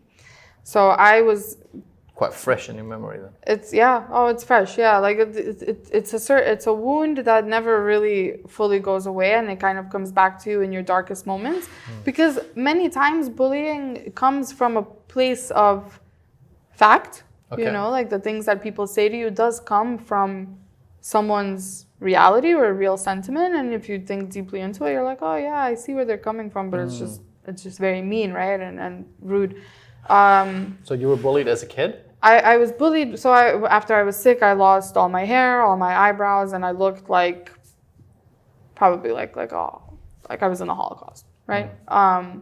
And I was limping a little bit after all my surgeries. So, and this was the age where it was junior high school. So this was the age where girls were doing their makeup and straightening their hair and maybe starting to date and like kissing boys. And for me, it was like facing death, you know. And the way that I looked, there are just people that, for no reason, just for the way you look or for the way you walk or for the way you talk, they decide to come at you, you know. So that was my experience. I know when people look at me when I walk, and I know when people recognize that I'm limping, and I still know it now, and I deal with it every single day when I walk, and I could see people's eyes trailing. I know when people turn around when I'm walking. So, and it's very subconscious, but I've been noticing this for the last 16 years, so it's not... You're attuned to it. It's not new to me. And I have massive scars, so I love the beach. I don't go to the beach. Like, I only go to the beach when I'm on vacation, when I'm like not... Like in New York, I don't go at all. And I don't go because I get angered by how people look. Interesting. Yeah. So I still deal with it, but I So you're comfortable with it? I'm not comfortable with it, but I'm already accustomed to it. So I've accepted it. It's not, you know, it doesn't hurt me as much as before. I just wouldn't understand, like... No, I meant in terms of the scars and stuff. You're okay to go to the beach, but what upsets you is the fact of how the people look at Yeah, it's just that or look at you. It draws too much attention. Like, I don't like having attention on me, and I know that I'm the center of attention because of my... It kind of, you could think about it like a amputee, right? But when you see an amputee, first of all, they probably already have a brace, or if they don't have a brace, you already know that something happened to them, right? Sure. Like, it was an accident. In my case, it really just looks like disfigured, like my leg is disfigured, you know? So when people look, they can't automatically come up with an explanation, and certainly they don't think it's like cancer, or, you know, obviously the conversation shifts when they find out, but not everyone could have a conversation with me. Sure. And the ones that don't are just the ones that stare, and they stare to the point where I think they're trying to find a reasoning, but in that reasoning, I see like I guess disgust maybe is a good word. You know, like, people don't really control their facial expressions. Sure. Yeah. And it was, and kids are even worse. You know, kids don't control it, and kids don't recognize that it's hurtful. And I used to like it. It was mostly my limping and like how I look like a boy. Like, it was, I'm gonna die soon. No, I heard it all. Oh, like, yeah. Like, people would tell me that, well, you don't even have to come to my birthday party because you're gonna die soon. Yeah. Like, things like that. But it's childish, you know, text. But you see, it still stays in my head, and it comes back to haunt you because I know that I have a little bit of a limp. So their accusations are not incorrect, you know. It's just the way that it's said is wrong. Mean. Yeah. It's mean. But yeah, in like my dark moments or moments of like loneliness, I think back and I'm like, yeah, well, I do limp. Yeah, and like, and it is disfigured and it is a scar, and you know what I mean. So all of it is true, and that's when like the mind starts it's overflowing with like these negative thoughts. Yeah, so bullying and so how did you get through it? Because it's not easy, it's not nice. Yeah. I mean, how do you get yourself to a place of being at peace with it? Well, the most important thing is having someone to talk to about it. And I'm not very open about my personal life with my family, and are very, very close, but they don't really know what goes on in like my personal like relationships, my head. Yeah. But back then, because there were so many moments where I had to really just sit in my own thoughts, and you know, because nobody knew how I felt when I was sick. Even my family members, who were of course there for me, they didn't know. Like, it can be inside. Yeah, in your head, they didn't know what I was going through. But in the moments of bullying, I told my parents, and at the time they did come into the school, and they like alerted my teachers, because it was I was already in poor health, you know. So if I was in poor mental health, I probably wouldn't be here today. Sure. You know, which is why all the positivity that I received from my teachers and from my doctors and everyone, I think that really pushed me up. You know, even simple things like telling me like I'm beautiful when I know I look like death. You know what I mean? Yeah. And yeah, but it's a funny point though, because so many people like lied to me about that. Like they were pretty white lies to make me feel better. Yeah. But now, sometimes when people compliment me, I second guess the compliment, because I go back to those days when everyone was like, "Oh, you look so beautiful," and I'm sitting there like, you know, bald with like crusty lips and like crusty eyes. You know, so even now, sometimes people say like, "Oh, you're beautiful," and I'm like, "Yeah, thank you." Back to that moment. Interesting. Where I'm like, yeah. I'm really bad at taking compliments. I don't know how to react when people compliment me. Interesting. Yeah. I actually never said this before too, but it's like a realization. Yeah, but talking to someone, even if it's not a parent and it's not a friend, now, especially in the States, like we have so many resources, free numbers you could dial, like not suicidal, but like suicide hotlines that you could just call and talk, you know, and it's free and it's so liberating to say things. You know, we were driving down Sheikh Zayed Road last night, and I actually noticed a big sign by the Mall of Emirates. And it was, I think it was a message for kids, you know, don't be a bully, be a buddy. I can't remember what the ad was for or what were they saying, but that was fresh in my mind. So yeah, I mean, listen, like kids commit suicide these days over bullying, and a lot of it comes down to the fact that they have no one to talk about it to, or the people that they do talk about it to don't do anything about it. You know, like they could go to a counselor in school, but then if the counselor doesn't act on it, then the child just feels helpless. And it's the same for adults, you know, but I think getting it out is A, it just takes pounds off of your chest, and B, you open the door to a new incoming perspective.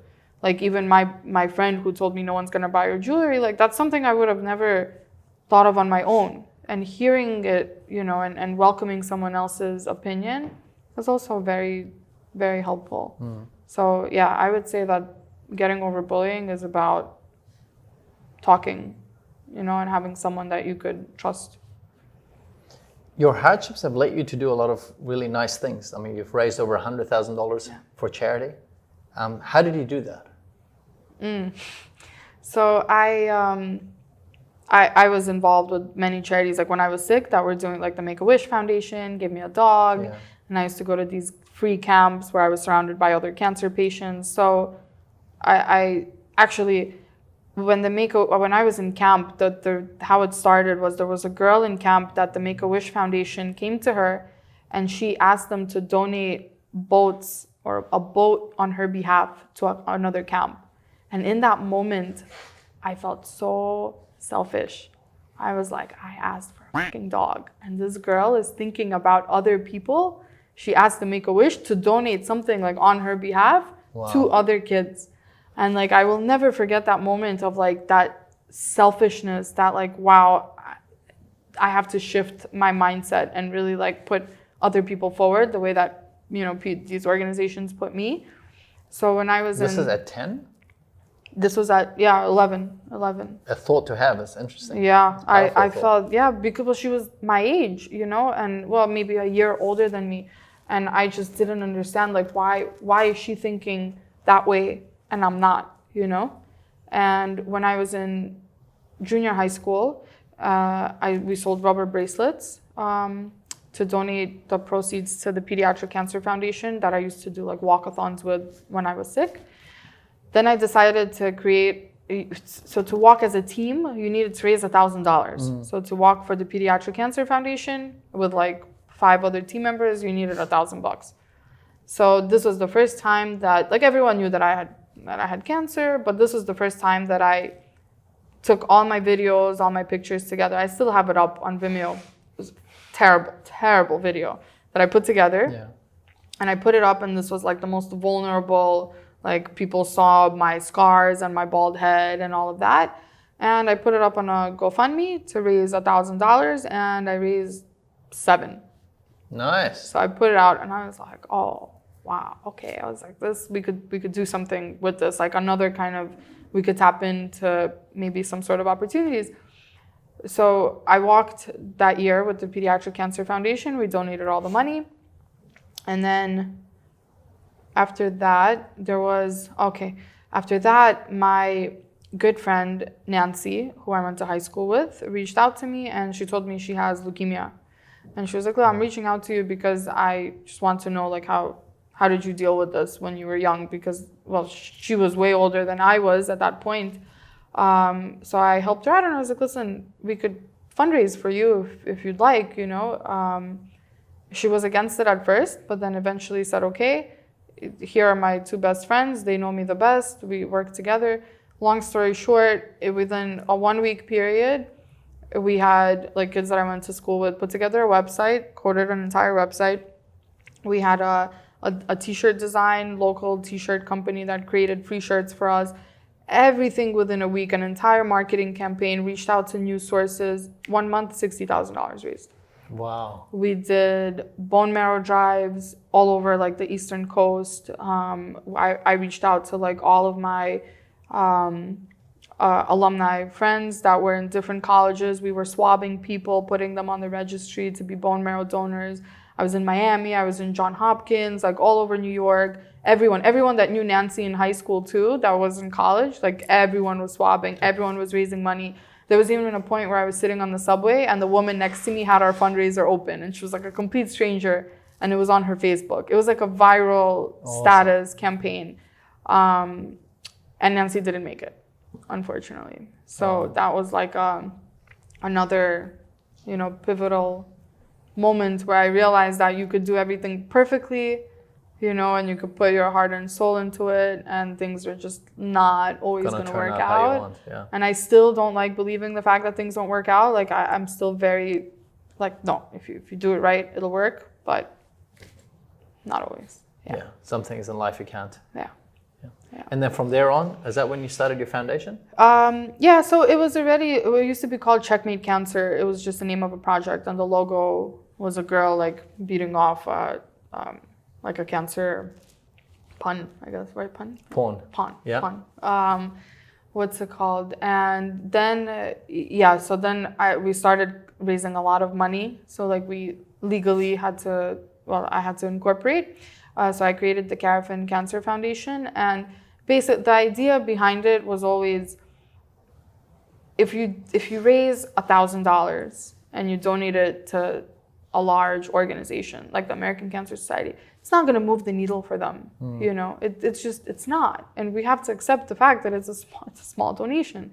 But if you give $1,000 to a single mom who has a child with a chronic illness in Ukraine, for example, I've done a few projects in Ukraine. That could change the entire trajectory of her life, their life as a family. And that was kind of the sentiment. So I did many more projects where we would raise sometimes $2,000, sometimes $5,000, sometimes $10,000. We would pay for maybe someone's apartment if they moved to a different city to get treatment or their medicine, like things like that. That's you know, fantastic. It's not huge amounts. Like, some projects do better than others. Some projects I can't physically take on, you know, and but it makes a difference. But it that truly makes a difference, you know. And every single person that, like, now I'm so lucky to have, like, a loyal base of people that look forward to these projects because they know that it's vetted. They know, you know, like, how I vet the people that I work with, how much work I put into creating, like, the website and the storyline and updating everyone. So you really do feel like you're, like, helping every step of the way. It's amazing when you see people, like, come together for a cause. That feeling would have been phenomenal. Yeah, like, now I do projects and, like, you know, not every project is gonna be like this, obviously, but that was just, I could just feel it from what you were saying. I still have the text message where I texted, like, the two girls, her best friends, and now we do the toy drives together. And I was like, guys, if we raise, like, $1,000 by the end of the day, I think we're on a good start. And we raised, like I have goosebumps, we raised $12,000 in, like, the next 2 hours because it went viral. And, like, it was crazy. And then all of these, like, churches started coming together. She's from India. And in India, nobody swabs. There are almost no Indians in the bone marrow registry because leukemia is so uncommon. There's no need for them. So, like, every college, like me, I was in Baruch, every single person, I was like, guys, if you can't get people to donate, I was like, get every Indian community to swab. He's like, I don't care about anybody else, but every single Indian in every college has to go and swab, you know? And Because the they would have reason had a better match or a higher she chance needed of a a match. bone marrow transplant, and Right. typically it's someone in your family could be 100% match, and nobody in her family, her dad was half match, and they couldn't find her a match. So they did a transplant with her dad's like half match, and she went into remission and she relapsed, and there was nobody on the registry, you know. Wow, this is awesome what you've done. I'm sorry about your friend. Yeah. Thank you.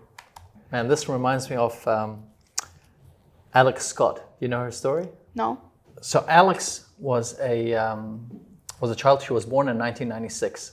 And I think, if I'm not mistaken, in 2000, they found out that she had neuroblastoma, which is a form of cancer. So after going through all the treatments with doctors and bits and pieces, when she was in hospital, she tells her mom, when I come out of hospital, I want to set up a lemonade stand. Okay. So then she comes out and she sets up her lemonade stand, and I think she makes about $2,000 or something, which she then decides that she wants to give to the doctors so that they can help another person like her. Unfortunately, then this kind of took off, and so when you said your whole campaign with your friend went viral, it made me think of her, because then her thing took, I do know. Yeah, it what took you're talking life about. with everyone else, and unfortunately she doesn't make it. But then everyone who it took life with just continued. And today they've funded over like 800 researchers in 135 institutions, and they've raised over $150 million. All from a 4-year-old. Can you imagine? Just a 4-year-old's desire to help someone else in her position. Alex Scott, much respect, man. And so when you were talking about that, I was like, oh man, what a great feeling, because I wasn't there, but I could feel the That's definitely the goal. People and coming together and if I could making just a dedicate difference. all my time to this, I would, and that's like such a painful realization, because I can't right now, But that's because the goal?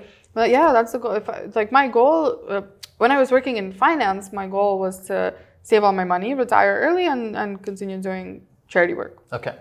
In whatever regard it will be, because I deal a lot with cancer, but I'm also interested in human trafficking. Like, there are many things that are of interest to me, but it's just how to make it feasible where, I support myself and also do this. You know what I mean? Yeah. And that's still something that I'm trying to figure out. And if money and time is not an issue, Elona would be what? I'd be definitely just doing charity work. Yeah, 100%. You're a good person. That's just the most fulfilling, and honestly, it's all because of what people did for me, and now I have this like internal. I have to do it back. If there is a movie that I've just thought about this now, I've never said it, but if there's a movie that I could recommend to anyone because it had an impact on me, was that movie Pay It Forward. Pay It Forward. I don't think I've ever You haven't watched it? Oh, you gotta yeah, watch it. I barely watch movies, but I will definitely. Kevin Spacey, I think, was in it. Maybe I watched it. It was about helping 3 people who would then go on to help 3 people, who would then just go on to help 3 people. And what you're saying is, because of the kindness that you received, you're paying it now forward. And hopefully the lives that you'll touch. 100%, yeah. If even X like percentage one life, can even do the same, Yeah. our world would be a better place. I think so too. That's what I try to. Even like the tiny little things, you know what I mean? Literally anything. You said it even earlier, the fact that you could lift someone with a compliment. Yeah. That's paying it forward. Absolutely. You don't have to go crazy It doesn't with have millions to of even dollars. be money, or just offering your expertise in something, that could help someone with their business or with their just like little things. Yeah. I like that the most. I like when people teach, you know, and offer their expertise to someone that is either just starting out or that needs advice, because it's such an obstacle to ask for help, because you never know what you'll get in return, but people that actually help you, that it's incredible. Which I guess this will be a place to ask the question then, if someone watching this or someone is listening to this, on podcast, if they're starting out or they're having a change of career, they're new. Yeah. What would be some advice you'd give them? What are the things that, from your experience, you've learned that, had you known, would have helped make the journey easier? Because everyone has to face their challenges. Everyone will face obstacles. You can't stop that. Yeah. But you can learn to minimize it so you're not banging your head against the wall unnecessarily. Yeah. I could talk on this a lot, but I think Please do. just to piggyback off of the asking for help, Yes. like just not to be scared to ask for help. But when you ask for help, it has to be strategic. It can't just be, and I get emails like this every day, like, hey, Elona, I'm starting my travel blog. Any advice would be appreciated. That's not asking for help. Well said. And I respond to those emails, and not all, because it's really it's the number one question that I get. But sometimes if they attach their website or something, and I'm like, listen, when you ask, you have to show me that you respect my time. You know what I mean? Like I give out free information all the time. I don't sell anything when it comes to like information on my blog. No, of course, there's nothing, even though I can. But when you ask me, come with me with a specific question, or tell me what you've already done. Like don't give me a question that could take me 2 days to answer, because you're not valuing my time.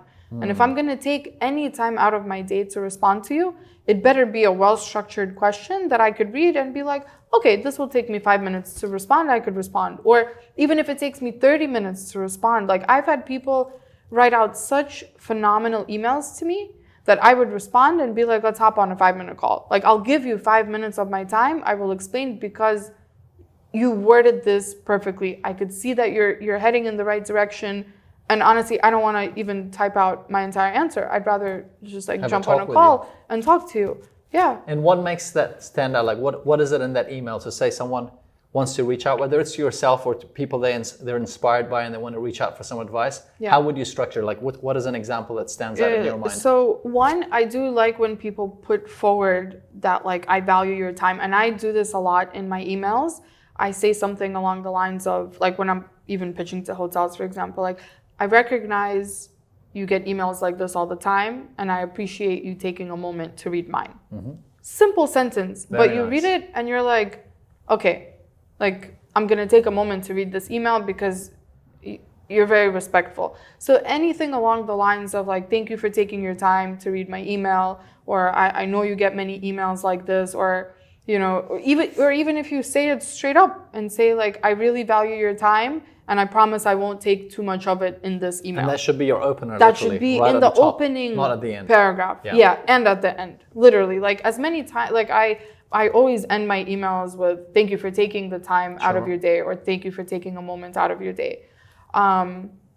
Structuring an email where you kind of show me what have you already done or what have you already learned. So the email that I had a call with, he was like, okay, I've done research on this, I've set up this, and I've done this, and then I read this, and I watched this, and for some reason, I'm having a little bit of obstacle on this, and I know that you're an expert in this field. Can you please tell me, like, what am I doing wrong? So not only was the question specific, it also showed that he did his due diligence. Yeah, and if you were going to spend the time responding, this will be someone who will actually act on the information. Exactly. Rather than, oh yeah, I'm just asking for information and then I'm going to sit on my ass on it. No, like he showed me what he's done. He's, added links, he's added whatever, like whatever it is, like you show that you've really done the research, and you have an obstacle, and you just don't know how to overcome it. And telling someone, like saying, I know you're valuable. First of all, I respect your time. Second of all, I understand your value. You're an expert in this field, and that's why I'm coming to you. To lift people up, because when someone tells me you're an expert in this field, someone messaged me yesterday about where to smoke like shisha in Dubai. And at first I read the email, the DM. And Don't you ever send me an email like that, I'll backhand you. And I was like, oh my God. I was like, come on, like simple Google search. And then the follow-up message was like, I really don't want to bother you, but I know how much you love Dubai, and I know that you're an expert in Dubai, so I don't want to ask anyone else. Ah, they got you. And I read it, and I was like, they got you. That's cute, because it's true. I do have my favorite places here, but like just a random question, I would never. It's the specificity. Yes. Specificity, yeah. Yep, it's the valuing the person's time and complimenting them. And so apart from be willing to ask the question, what other tips would you suggest for people to read certain books? Would you have them hire someone at the beginning, do it on their own? Would you tell them to learn a few skills? I would say before like paying for any resources or hiring anyone, do as much research as you like. There's so much information available online. Literally, like a Google search could put you into this big Google YouTube hole that you will never get out of, but you could get so much information on like any topic online before moving on. Sure. Books, of course. I wouldn't say anything specific because I guess it depends on the nature of the business. And again, a lot of it is emotional and internal, being prepared for things not to go exactly the way as planned and not really killing yourself over it. It sucks in the beginning, anything that you start, and especially if you're alone in this space, you kind of have to deal with things on your own and not giving up. I know it's another cliche statement, Sure. but every time that you get yourself down mentally and you're like, okay, I don't want to do this anymore, big red flag. You know, things do tend to get better, and consistency is key. So the more you read, the more you learn, even if it's not necessarily on your business, you might end up learning something else and being like, oh, I have another idea. I could actually do this, you know, or I could innovate that. So constantly learning, I think, is very important. Constantly, if you're working on something very specific, practicing the skill set that's necessary for that role or for the product you're creating, whatever it is. As soon as you lose that routine, that's when things start going downhill. But the statement "practice makes perfect" is true, right? Like there are very few anomalies to that statement. But if you continue doing the same thing you were doing or innovating on it and just bettering yourself, Really working on your craft. really working on your craft, you will succeed in some way or another. Even if it's not like, maybe I can't become a singer, even if I go and practice singing. But the more that I get into the space, maybe I'll be a producer. Yeah. I'll end up being, but you perfect your craft and you become valuable, you know, in some way, shape, or form. And I think it's that consistency. Like in blogging, the like I like to say, content is king, consistency is queen. That's right. You know, so you have to, even if your content is not the best in the beginning, you have to keep putting it out, because otherwise you can't compete in the space. You're not going to have SEO, like nothing, you know, you're not going to have loyalty and consistency. The second that you stop, that's it. You kind of like, you have to build it back up again. And that goes for anything, you know. Well, what surprised me was the fact that when I look at your pictures, I actually think you're very creative. Thank you. That's fantastic. One of your old posts was with you holding your own head. Yeah. I was like, that is cool. I want to know how she did that trick. And you actually said that you've got an analytical mind, Yeah. not a creative one. No. I would have assumed, put $1 million on the fact that you've got a creative mind and that photography came natural to you. No. And what you're saying sounds like when you picked up the camera, or whether it's on the phone or a camera that you use, it would have been something that you only got better by doing. Look at my old pictures. They're awful. They're absolutely disgusting, you know. But then over time, like, yeah, first of all. Are you kidding me? And this is why you put your phone on airplane mode. I thought I did. I did. Is this my phone? I thought I did, my bad. It is on airplane mode.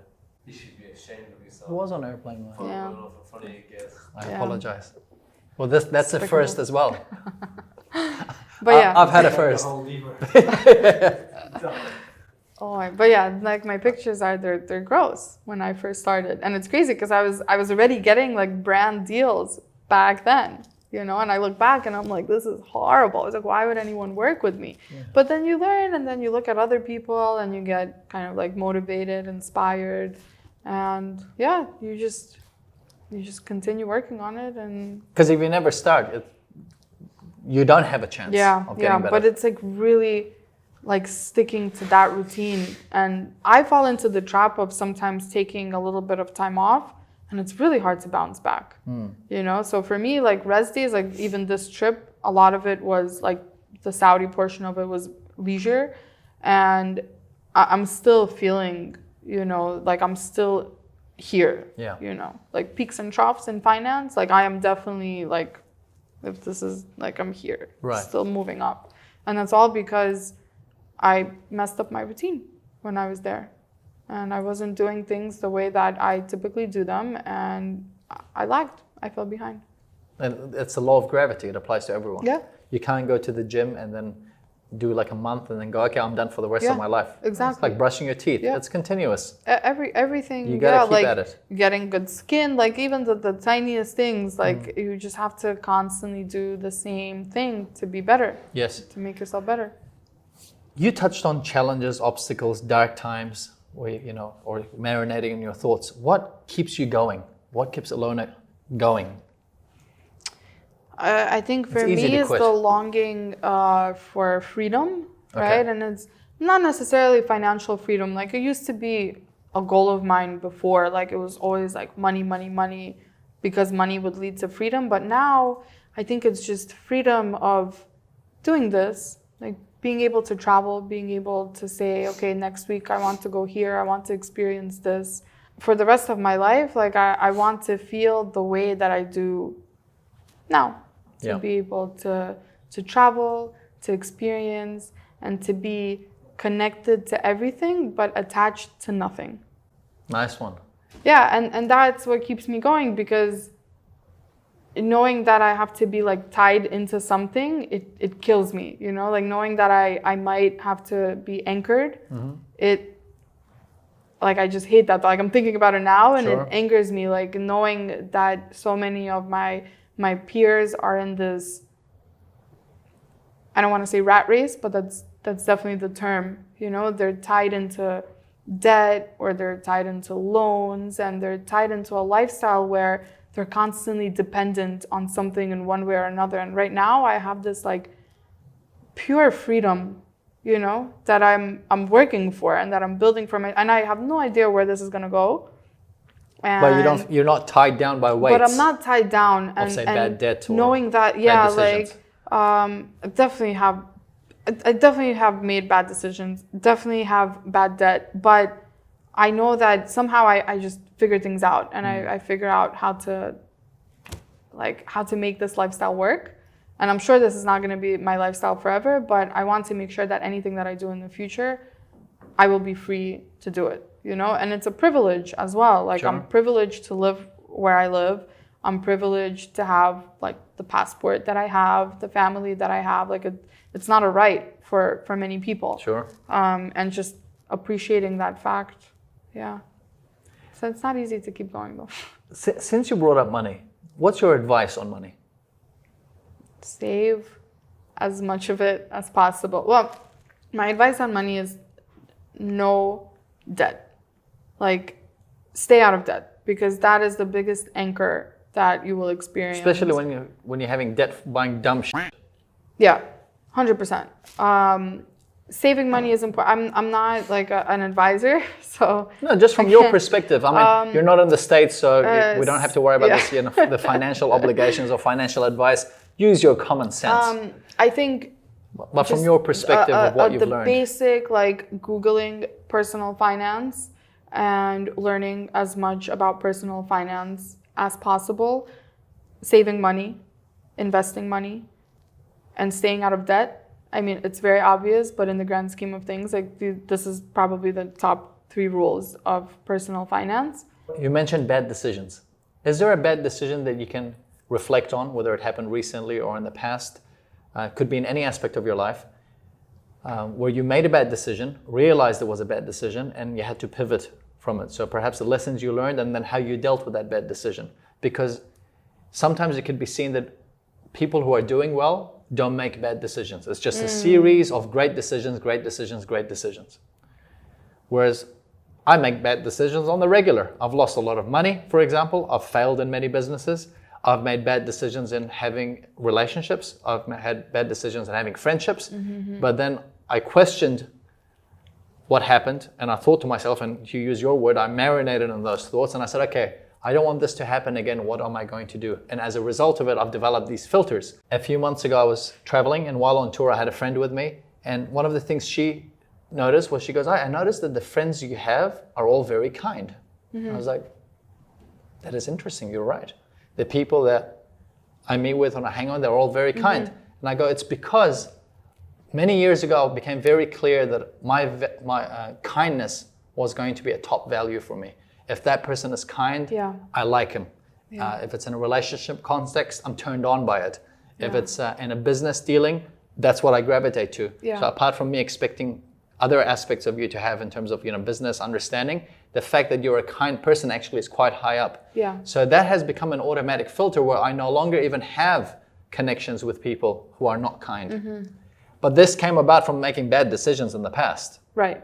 Like, Okay. I could give you an that example give that you I'm enough? like still dealing with now, Okay, sure. and I still like I've overcome like a mental obstacle that I've had. So when I was in Saudi Arabia, there was a brand here that reached out to me. It's a hotel chain, and they said, "Listen, like we really loved your content. Would you like to come back to Dubai? Like we know you're in Saudi Arabia, but do you want to come back? We'd love to host you at a couple of properties in exchange for coverage." And I was super excited, and I was like, "Okay, like this is great." I booked my ticket. I come back to Dubai. I get no email from them, no confirmation. Oh, okay. Like I emailed the woman, and I'm like, "Oh, can you please just send me the confirmation so I could plan out my week?" I get no response. I'm in Dubai without accommodation. Like not planned out. My best friend who lives here is a pilot. He's on a trip on cargo. He's not here. He doesn't have a second key. So I'm here without accommodation. Okay, so I book a hotel. Now, I spent a lot more money than I thought I was going to spend in Saudi.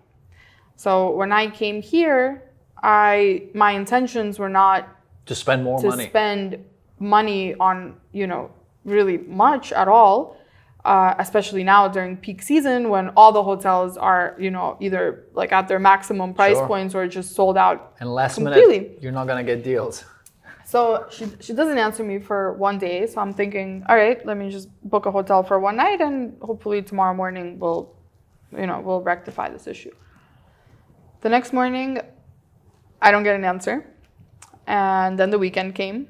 So that's 4 days that I, book a hotel and spend a ton of money on. And my friend here, she reaches out to me and we were talking. We went to dinner. I was like, yeah, this is my situation. She's like, what are you doing? She's like, come stay with me. And I was like, no. And this is where like this mental obstacle comes in. I love doing things for people. I do not understand why people do things for me. I just I don't comprehend why people are like extensively kind to me. So she's like, come stay with me. And I automatically in my head, I'm like, no, I'm a burden. Like this, she's doing this out of like a kind of like some charity. Like I'm not some charity. My pride comes into the picture. But I'm sitting there and I know that I'm running low on Fuel. what I have budgeted for this trip. Yes. And I still have to be here. And I still have to eat and I still have to stay somewhere and get around. And in that moment, I took a step back and I was like, what am I, like, why do I have so much pride? Like, why can't I accept the fact that I would do the same for her? That's if right. she was in New York, I would never let her stay in a hotel. She would be at my house and I would insist on it and I would be angry if she said no. And in that moment, I said, okay, I will stay with you. And I stayed with her for 4 days. Yeah. Yeah. But interesting how you had that realization. Yeah, but because I think it's probably because like I knew that if I don't stay with her, that it's gonna be it's just gonna be rough and I'm gonna be upset with myself. And I'm still upset with myself. But now I stayed with her and I realized that indeed I would absolutely do the same. So why do I have to feel discomfort that like when I do things for people or if I did something like that for her, it's not because I'm looking at her like a charity case. Yes. It's not because I'm like, oh, you have a no last resort, so I'll be your last resort. Like, no, I'm doing it because Genuinely wanting to do I it. want you to be in my home. Like I want to be hospitable and I want to take care of you and like this, so. I guess the same goes with the compliments, right? Yeah. Yeah. Yeah. So, since you give it out, you need to be willing to accept it. Yes, and so and I stayed, and it was fantastic, and yeah, so it was like not that I'm gonna just continue staying at people's homes when I travel, but I feel a lot more comfortable, and I definitely got over that barrier. So now when someone, perhaps I guess we'll see how it pans out, but now when someone offers something to me, perhaps I will Consider it. I will consider it a lot quicker, yeah, than just flat out saying no. Because my initial reaction, I was like, no, no, no, no, no, no, no. Literally, I was like, no, don't even finish that sentence. I'm not coming to your house. Yes. You know. How did you learn how to sell? Because in what you do, and in life we're selling. And sooner or later people realize that everything we do is sales. You've had to refine your selling skills. And purely even just from what you've said, in terms of knowing how to write an email, knowing how to approach a brand, knowing how to work with people, that's all sales and influence. How did you develop your skills? I used to, when I was young, I used to take my stuff from my parents' room and put it out in my room and make them buy it from me when they came home. I'm not like a spectacular salesperson, but straight up hustle. In retrospect, like it was funny. And then when I used to be at the hospital, I used to paint nails for money, and I used to like say that I do the best designs. They were absolute shit. And people felt bad, obviously, because I had cancer. So I definitely milked every opportunity that I could with that. No shame. And then my first job was I sold cell phones at Verizon. Literally, like I was 15, 16, it wasn't legal. But I was working for cash, selling cell phones. Okay. So this is in the malls? No, it was a shop. It was like a cell phone shop in a Russian neighborhood. Okay. So I was dealing with Russian people, which is very, very helpful for like just future. But I've been selling, I guess, since that time. And once I created my own brand, I'm a good writer. So I was able to put that in writing. I don't know if I would be as good verbally, but in writing, like I could draft out an email that a person just will not be able to ignore. Like at the very least, they'll respond and say no, but they're not going to ignore the email. I get ignored sometimes, but I think sales is one of the most important skills that you could have, and I was just lucky to enter that industry when I didn't even think that it would help me as much as it did. So a couple of questions. How did you develop your writing skill? Did you emulate individuals, or did you follow through like a book, a plan? Yeah, I used to lie a lot when I was a kid. Most of us do, I'm sure. Yeah, I used to. Yeah. Like my you dad are a had an creative ice person. cream truck. Okay. When he did not, but my entire school thought that my dad had an ice cream truck. So I think that those lies just ended up like manifesting into stories, because I realized that no one is listening to my shit anymore. So I'm just gonna put it on paper, and it could be a fictional book. Like, right? But really, I was right. I still have them at home. Like I have all these books that I wrote. And then when I was sick, I had this charity came to the hospital, and they make hardcover books. And they asked me to write about my experience with cancer, and they created a hardcover book out of it. So to have a hardcover book at 10, it was like, oh my God, all my wildest dreams coming true. I'm an author, literally, and that's what it was. And they didn't even check my grammar. Like they created this book, and they did not even like my spelling was wrong, my grammar was wrong, but I guess their only job was to put it into like a hardcover book.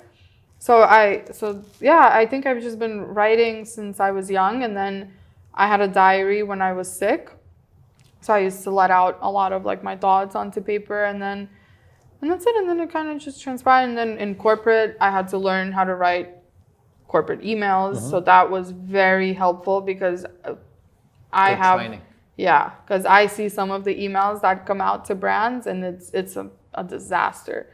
So very, very helpful to learn, email etiquette. So I kept writing, and I still write, and I love creative writing. My best post on my blog is a post about Dubai, and it's a creative piece. So it's not like a review or an itinerary, it's creative. But, that's going away now too. People don't really read as much. They just want information, they don't want to like the sugar coating.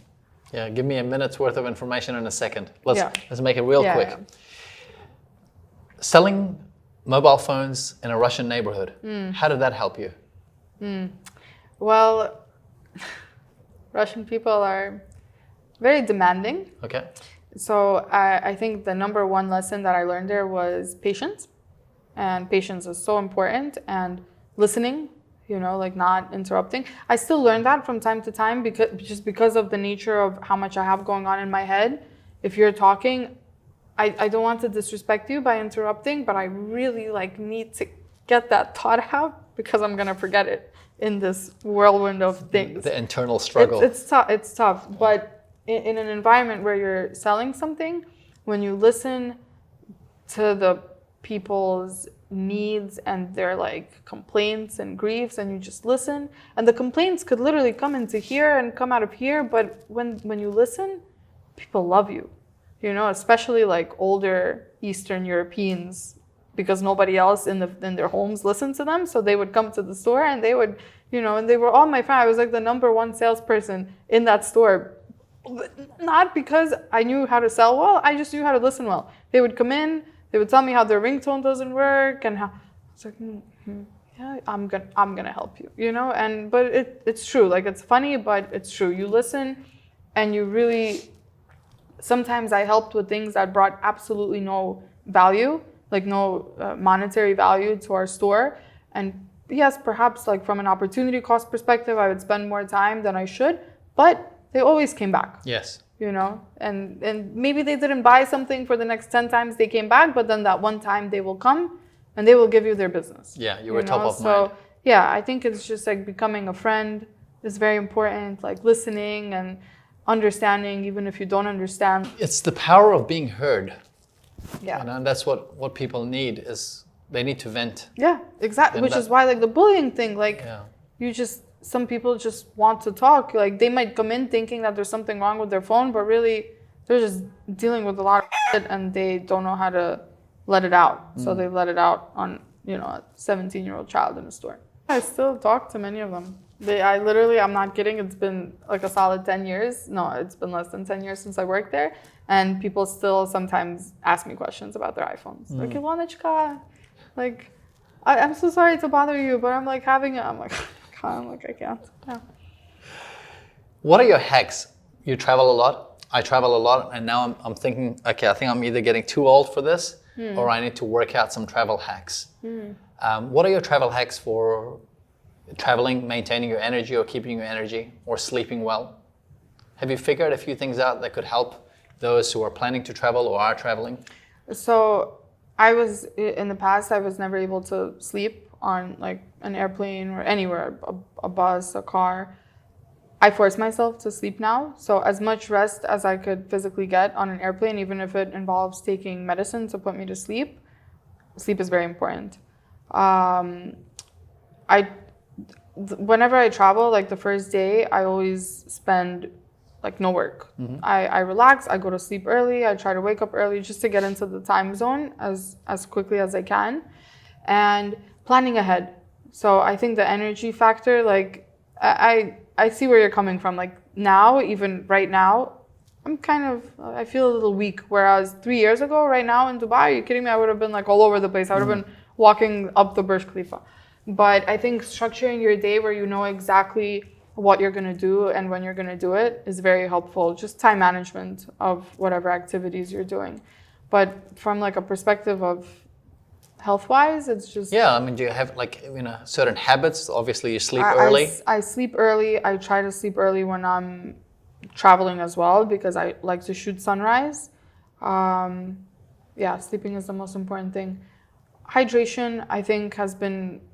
I learned that it's very helpful. Like on an airplane, for example, just drinking water the entire time helps with your skin, helps with everything.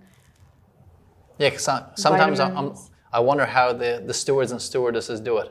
I'm like, wow, you do this every day, and you're on a plane, you know, there and back, sure, minus the days, but you know, you've got this whole water retention. You know, you swell up when you're on a plane.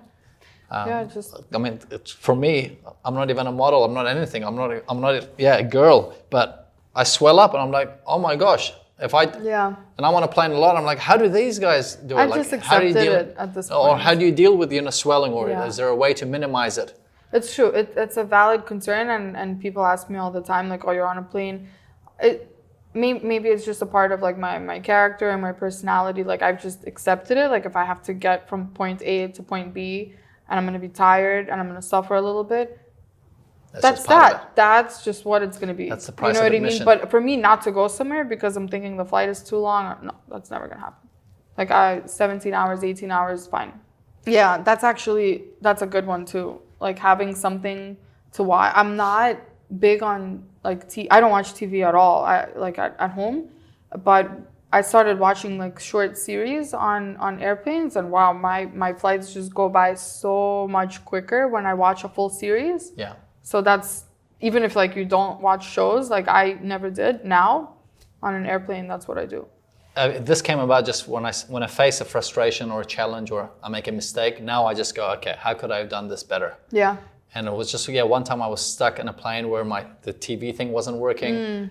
I didn't have, my phone, or I had to just be with myself. And I was pretty rested at that point, so I couldn't even go to sleep.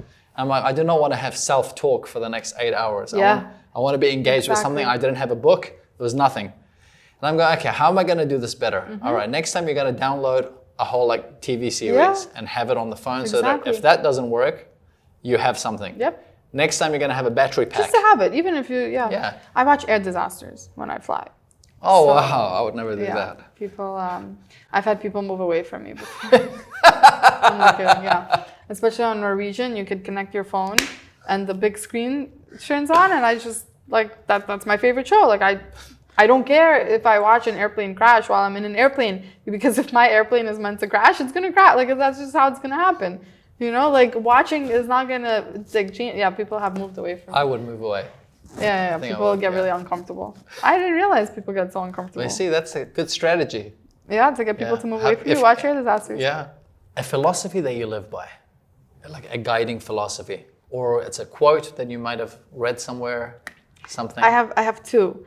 Go on. The first one I mentioned, it's all in your head. It's That's so a really simple. good one. It's so simple, but like you really have to dwell on it and recognize that absolutely, I would say maybe 99% of the things that happen during the day, they happen in here and they're like not happening in reality.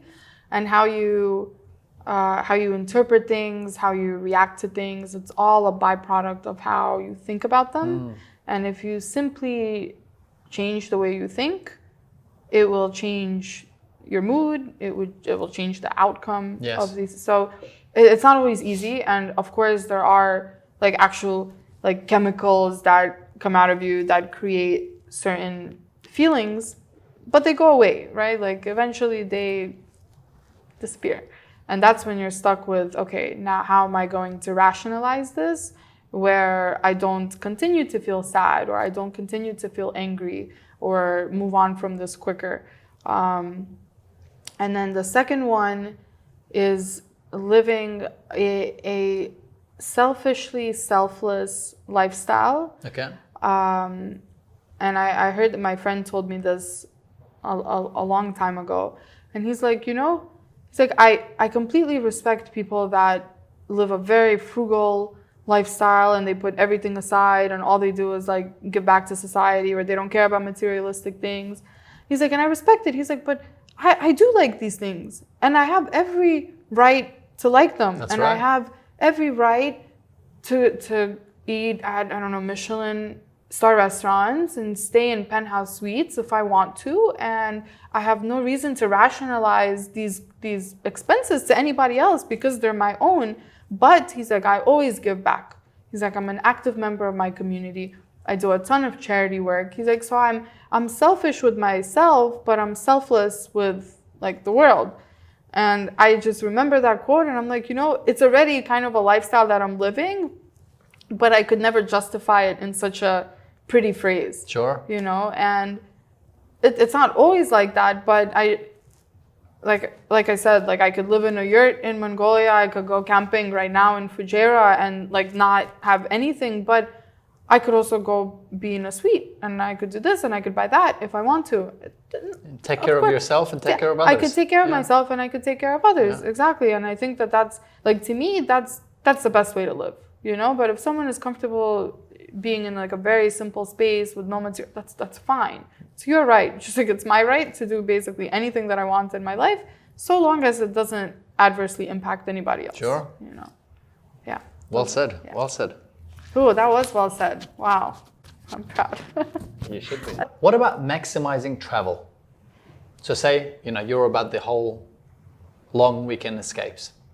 So if someone is watching this or listening to this and going, okay, my life or lifestyle requires me to work.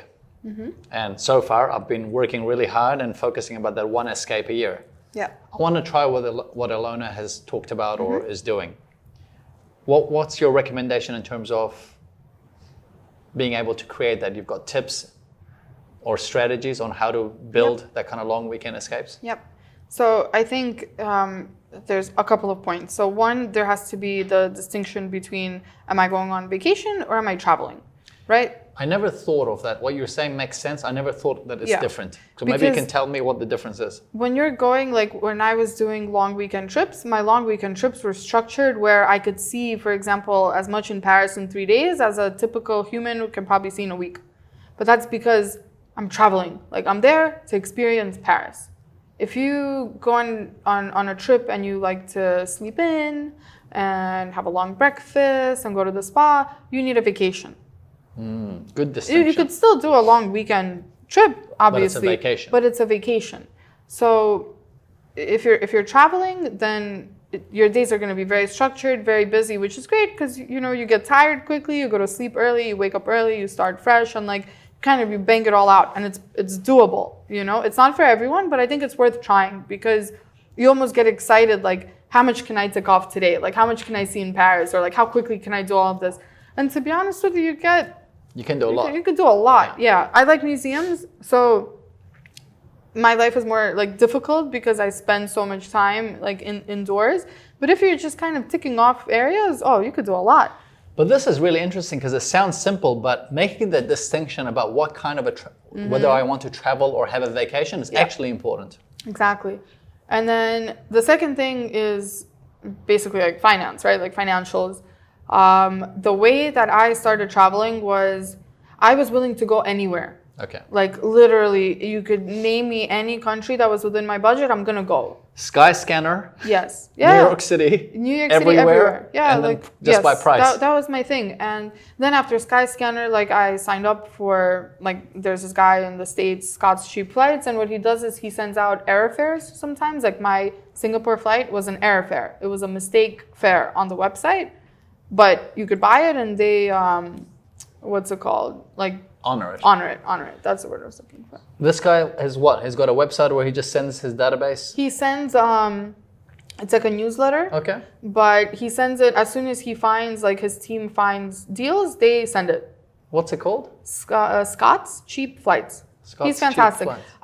Yeah, check him out. I don't know if he's only in the States, but he's fantastic. We'll definitely put his link down. He's awesome. And it's free. He does have a subscription service for if you want to get emails more often or the super, super crazy deals they find, they send them out. So that's how I went to Singapore. So I would go on Skyscanner. I'd be like, okay, so for the following weekend, I could go to Puerto Rico for $150 round trip, for example, or $200. That's cheap, and it's the flights that don't vary in price as much. Accommodation, if the flight is expensive, I could book a hostel, I could book an Airbnb. If the flight is cheap, I could book a 5-star hotel. And that's what I was doing because I was capable of paying for a cheap flight and then staying at a more expensive hotel. Yeah. That was $200 a night or $300 a night, or I could get a cheap flight, a cheap hotel, and then have a ton of money left over to, do activities and food and things like that. And it's also interesting because if you make the distinction of whether you want to have a staycation or a travel, or have a traveling kind of itinerary, it will reflect on the accommodation. Because I've stayed at the Palace in Abu Dhabi, or I've stayed in many 5-star hotels because one, it was either part of the package that the client gave me, or if I paid for it, which in actual fact at the Palace I actually paid for it. Was because I was going to stay there and I was not going to get out of that place. And I'm going to really soak it in. Exactly. But I've done places where it's where I thought, okay, I'm only going to be here literally when my head hits the pillow, and the moment I'm up, I'm out for a coffee. So it doesn't matter. So I'm going to do an Airbnb. Exactly. At a or fraction a of the cheaper price. hotel. Exactly. And so hotels, accommodation you could find at reasonable prices. So it was always the flights that I had to really search for. But that's another thing. I was willing to go anywhere. The cheapest flight I found, if the destination was even remotely interesting to me, really all starts here, right? Yeah. Because once you make the decision here, everything else, Yeah, you'll yeah, figure it out. and I made it work, and then I started having like a more of a bucket list, and I was like, okay, maybe I'm not gonna travel this month. I'm gonna save. I'm gonna save up for a better trip, or like I want to do this, I want to do that, and yeah, and then it just kind of so. I like Skyscanner a lot. Skyscanner is the best. Me too. Yeah. Sponsor us, Skyscanner. Yeah, but it makes sense, like if you have 2 weeks off a year, let's say 14 days, Yeah. you could take off 2 days, like every other month. Yeah. 2 days off with a weekend. Sometimes there's a holiday, 2 days, and that's it. You have 4 or 5 days every other month. Obviously, like I was doing it extensively, but you could do it 4 times a year, for example, 4 long weekend trips a year. You could do 3, you could do 5. I was doing 12. And what you said, I don't know if you realize it as a viewer or as a listener. You mentioned this, that because you had set out these trips, you were actually looking forward to it, Yeah. and it made you more productive. Yeah, yeah. This is actually a tip even Tim Ferriss, I think, mentioned in one of his episodes, where when you book a trip, You look forward to it. You also look forward to it. Anything. It's always nice to have things to look forward to. Like when I'm in New York, like my family is very tight knit, so we celebrate holidays as a family, like extended family. I look forward to those events, and it first of all, it makes my more like regular days go by faster, because I'm like, okay, if I go to sleep earlier, the next day comes faster. That's right. It's the same thing with trips, and yeah, just having something on the horizon kind of keeps you going, keeps you working towards something, and then you want more of it and more of it. So yeah, and it just comes down to like research. Obviously, if you're booking a flight, like you want to maybe be on a red eye so you get to your destination early, but that comes with experience. You book one and then book one, learn from the mistakes you're going to make along the way, and exactly. Then by the time you do your 5th one, you're going to be just fine. Exactly. In a world that's filled with a lot of opinions, and unfortunately through social media, so I think social media has got plenty of good and plenty of negativity, but unfortunately the whole internet aspect of it has allowed a lot of keyboard warriors to voice their opinions. Not even that, we have people that we're in contact with who feel that even though it's not asked, it's okay for them to share their opinions. What has been a rubbish piece of advice or opinion you've received? A rubbish piece of advice? Yeah. Oh. Well, you didn't take it because it was rubbish. Oh my God. But it was just they thought that they should share it with you. When my Business Insider article came out, they interviewed me, and the headline was, "This 23-year-old travels on long weekends for $1,000 or less." And as you could imagine, like the comment section was just a war zone, because you have millions of readers, like people reading all over the world saying she's a trust fund baby, or she's someone sponsoring these trips, like she's probably married to some like old man in Monaco or something like that. And at the time, like a friend of mine who was also in the space, she was like, yeah, you should respond to all the comments. She's like, you should really like prove yourself to people. And there were people saying like, oh, $1,000, I use that for rent for 3 months. I'm living in like Bali, And it's like, of course, you have to read things with a grain of salt and understand like I'm from New York. Like for me to do a trip like this, like I think it's pretty cool. It's not that expensive given my circumstance.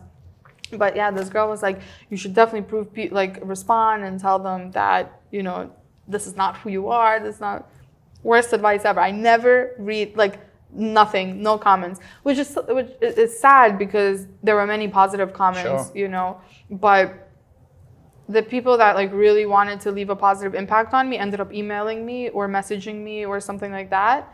But yeah, don't ever read and it wears you down. You know what I mean? Like even if you don't believe them, it's still there. It's still there, and you want to prove everyone wrong. So I see where she's coming from, but that's the worst possible Absolutely tactic. not. Yeah. What's been the best advice you've received? Now, this could be from a family member, stranger, colleague at work. They might have not even known that it was actually advice they were giving, but it was good that it resonated with you and stayed with you. Or perhaps something you read.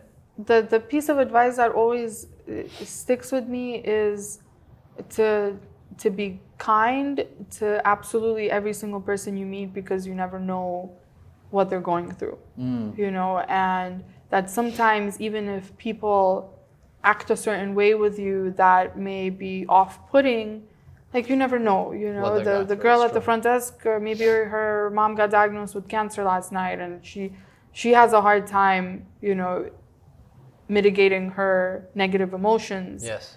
And the natural reaction is to be like, oh, like she's a or something like that. Right.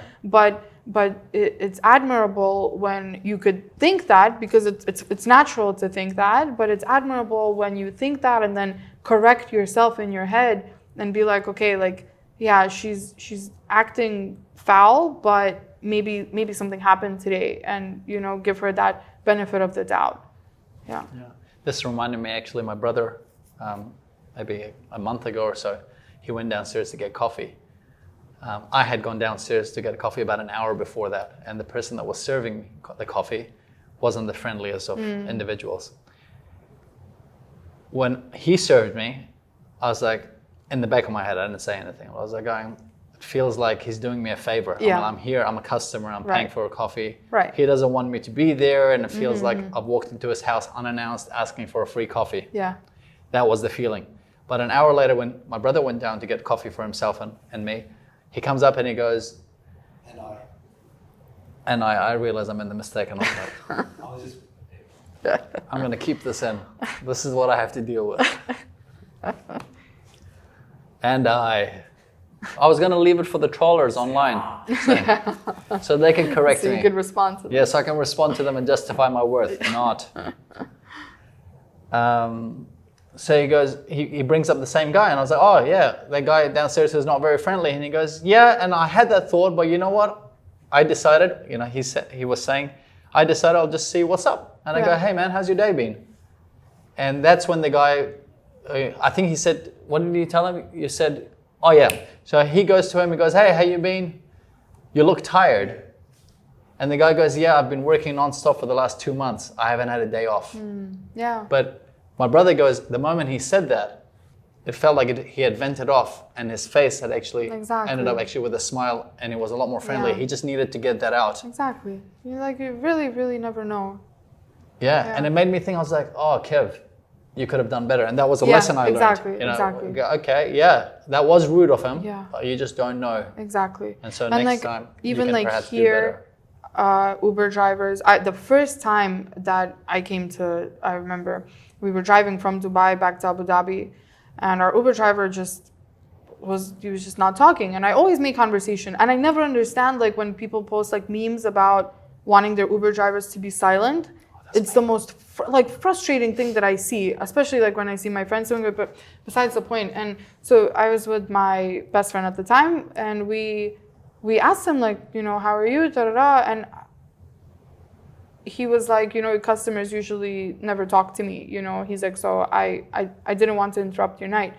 We started talking, and he started telling us about, you know, his family and like everything. And it's a long ride, you know. So he was so happy. He was like, I have not had a conversation in so long, you know. And now every time I'm in an Uber, I always talk, like, I let them do the talking for the entire ride, ask, you know. 1 or 2 questions. I just ask, about where they're from, their family, and that's it, you know. And the conversation, listen, like, I can't change the situation that they're in, you know, and I know most of the time it's maybe not the best, but I know that I made their day maybe just a slightest bit better by letting them talk, because they probably don't, you know, talk much to other people, or at least about their feelings or their family's emotions, etc. But when you leave, they're in a better state. Oh yeah, 100%. Like, I try to, like, I always, as soon as like family comes into play, I ask about their kids, I ask about their wives. Like, I build on the conversation so they could, like, tell me as well, and you could see, like, their eyes are glowing, you know, and they're and maybe in that moment they're also a little more sad, right, or like nostalgic, but it's still better than sitting in silence. You've changed their state. Yeah, because you sit in silence and you act like they just owe you what they're doing, you know, but really they just have to feed their family, you know, just like everybody else. So You and aviation are like this. Yeah, yes. It's just like a growing obsession. I don't know what it is. I think the more that I learn, the more comfortable I am. Like, people don't understand how I watch air disasters, but really I watch so much air disasters that I feel so safe in the sky. Whereas other people, like, it gets turbulent and they're like, oh my God, turbulence. You know what I mean? Like, turbulence, like a plane cannot crash from turbulence. Like, the chances of that happening are just almost non-existent. This is a fact? It's a fact, yes. Oh. But people sit, through turbulence, and like I've been on so many flights where people cry and pray and like just everything's going haywire. And I'm like, oh guys, it's really like the plane's going like this, it just feels, it's just, we're just shifting altitude. But nothing could happen. Or like lightning, for example, you could fly through lightning. Lightning won't strike a plane. It won't? No. I thought it would, but there was something to mitigate nothing. Okay. Yeah, and interesting. I didn't know that. You learn. What is that? Also, it's just because of the material, the composite material of the airplane. That will help you on your next flight to New Also, Zealand. like you can't open the emergency exit door. Like, that's because of the pressure. Because of the pressure. Nobody could get into the pilot's door either. That's because there was a double lock or something, right? The pilots need to approve the lock now. Okay. But it's just interesting because there's an air disasters episode to explain why these things were put into place. Like the double lock, like on American flights, was put into place because there was an employee that got fired, got on the plane, wanted to crash the plane, got into the cockpit, killed the pilots, and the plane crashed. After that, they started locking the doors with like triple security or whatever, or like the flight attendant puts a code, they have to approve it from the inside. Sure.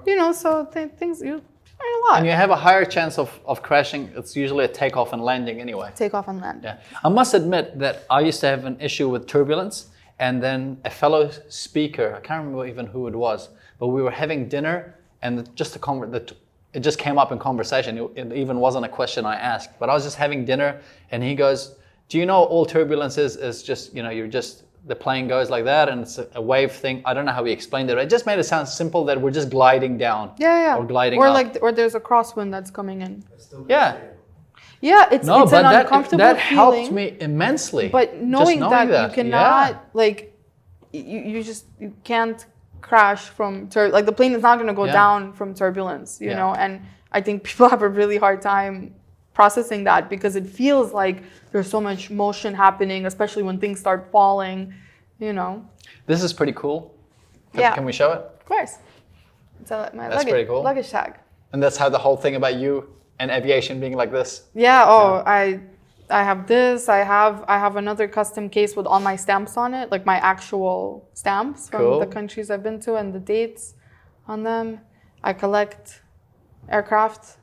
That's another fun fact. It's aircraft, even when it's plural. Okay. And people don't know that, so it's not aircrafts. I didn't know that. Yeah, don't make that mistake. I did. Thank you. I collect airplanes. I don't know. Everything is somehow. I went over productions, the best, like learning the economics of air travel, of how air traffic control works, how they reroute planes. I'm going to definitely check that out. How tickets are priced, how airlines compete, how they pick their destinations. Like the business aspect of it is mind-blowing. You're clearly passionate about this. Yeah, aviation, yeah. I'm thinking for someone that's lost, because I'm much older than you, so I've had my time of being lost. I'm not sure if you've ever experienced being lost, or lost you were just. Thank you for your honesty. But for people that are lost and they're thinking, I don't know what my passion is. Yeah. What suggestion would you have for them? To get to a point where they can talk about, do the way you do, because your eyes just literally glow up. Well, that's the thing. I think it comes back to constantly educating yourself. Like I kind of fell into this YouTube hole once by watching a Wendover Productions video, and I watched all of them. And I just was learning about just various random things, anything that I could find that was within like a 10-minute video, started watching, learning, and then eventually something catches your eye and you're like, oh, let me learn more about this. And that's kind of obviously I was traveling, but I did not have an obsession with airplanes until maybe last year. And like last year is when I started learning about like the business aspect. So just constantly, you have to constantly better yourself, whether it's going to the gym every day, as long as you're staying true to yourself and knowing that you're becoming a better person every day. No one's opinions, nothing that anyone says about you matters, because you know that you woke up that morning, you had, I don't know, a glass of water, you went to the gym, you had a healthy meal, you took care of your body, you came home, you read a book, you educated yourself. Like, you know that you are doing the best for you. So Sure.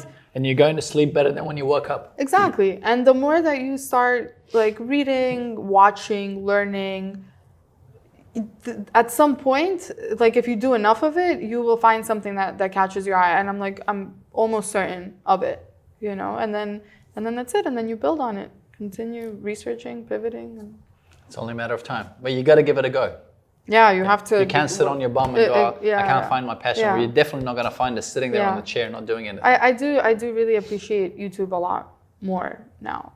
It's such an underrated tool. 2021, that's it.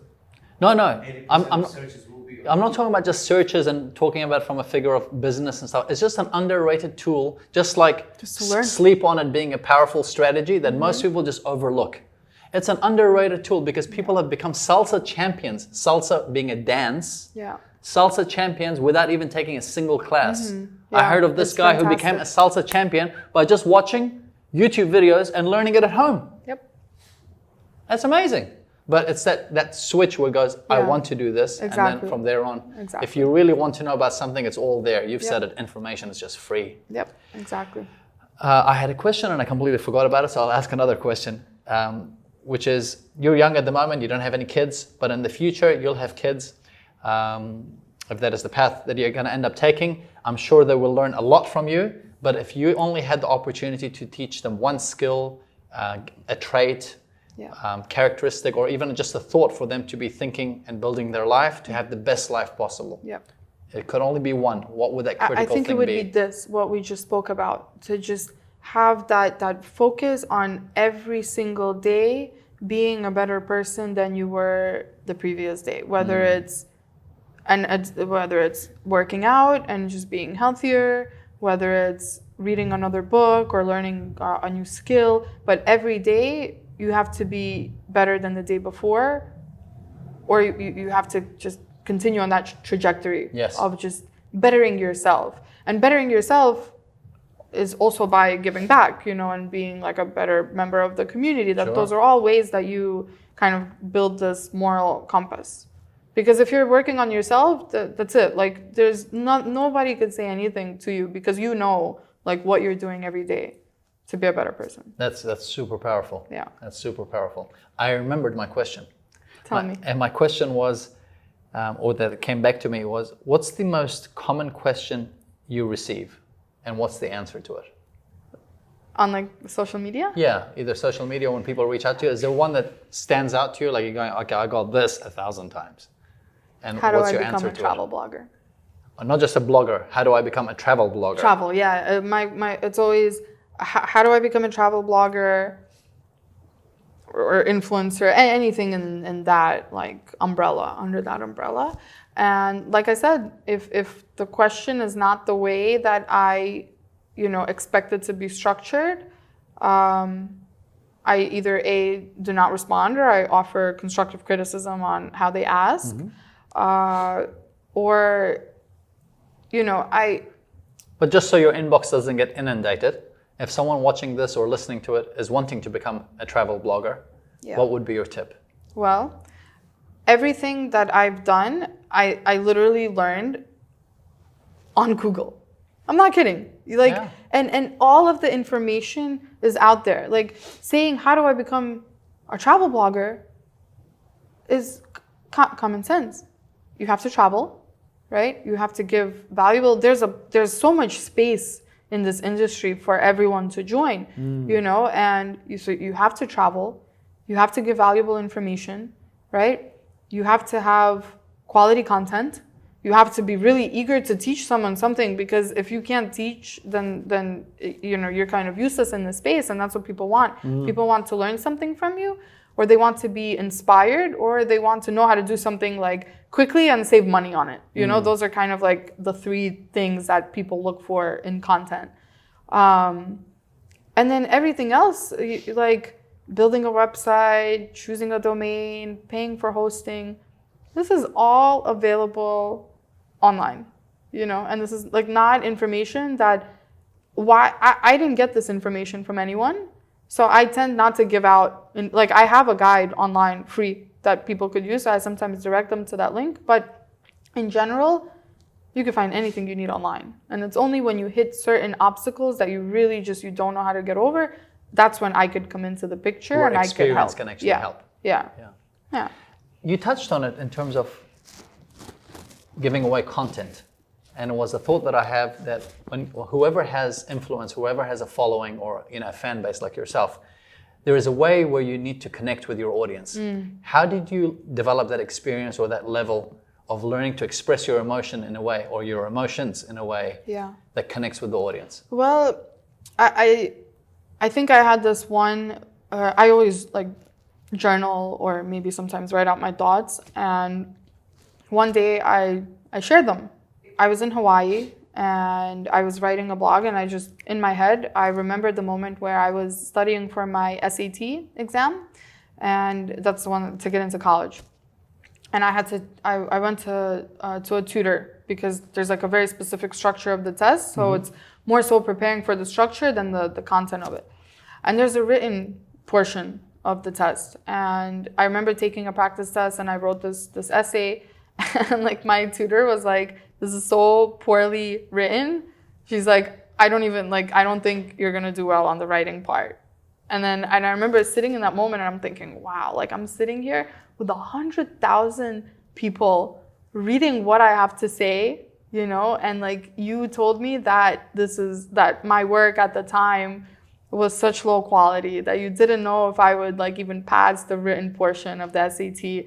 And I remember putting that in a caption.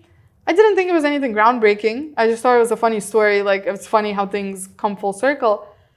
And so many people commented and they were like, wow, I also had an experience like this where someone told me that like, I didn't have many moments in my life where like people weren't supportive of you. People weren't supportive. In fact, I think people are sometimes so supportive that I feel like I can't live up to certain standards, which is, I guess, it's better than being talked down on. Sure. But many people started, you know, they commented and interacted. And after that, I started posting more. I posted captions about bullying, and that's my expertise is writing, you know, and like that's what I do best. So I started writing about my experiences with bullying. I started writing about, you know, like my injuries and my discomfort, like feeling in my own body type of thing. And that's it. And that vulnerability like brought people in. Yeah. And it does sometimes get overwhelming because I do get many DMs from people, you know, telling me about their struggles, and it drains the energy out of me, but it drains me even more when I don't respond, you know? So it's like I can't win this battle because if I respond, I'm drained. If I don't respond, I'm guilty, you know? So the more vulnerable I get, the more DMs and the more emails I get in return. But again, like even if like one person gets better from it, then that's a win in my book. You're doing better when you go to sleep. But that's before key. You wake up. You have to respond. You know, you have to talk to people. You have to respond to them. You have to make sure that they know they're important, and you have to be vulnerable, relatable. Relatability is key. Yeah, huge. Last couple of questions, and I'll let you go. Thank you so much for your time. I really appreciate it. Thank you. Thank you. This is a good. I'm excited to see. Yeah, it's going to be fun. If you were sitting, not with me, but with Elona at 20, what would you tell her? Elona at 20. I would probably tell Elona to start traveling at 20.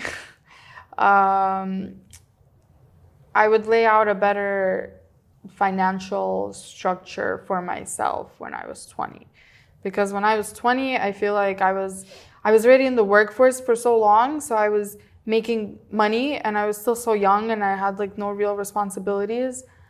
So there was so much wasteful spending, you know, and I feel like and they don't really teach this in school. Like they don't teach personal finance well. They don't teach you that like it's just so much better to curb, certain expenses and to put that money somewhere else. So you weren't the saving type, you were just out. I was like, I was still, I feel like financially smart at the time, just because of schooling, but not smart enough, Sure. And in retrospect, if I did save more money back then, I think even the course of my life would have been different now.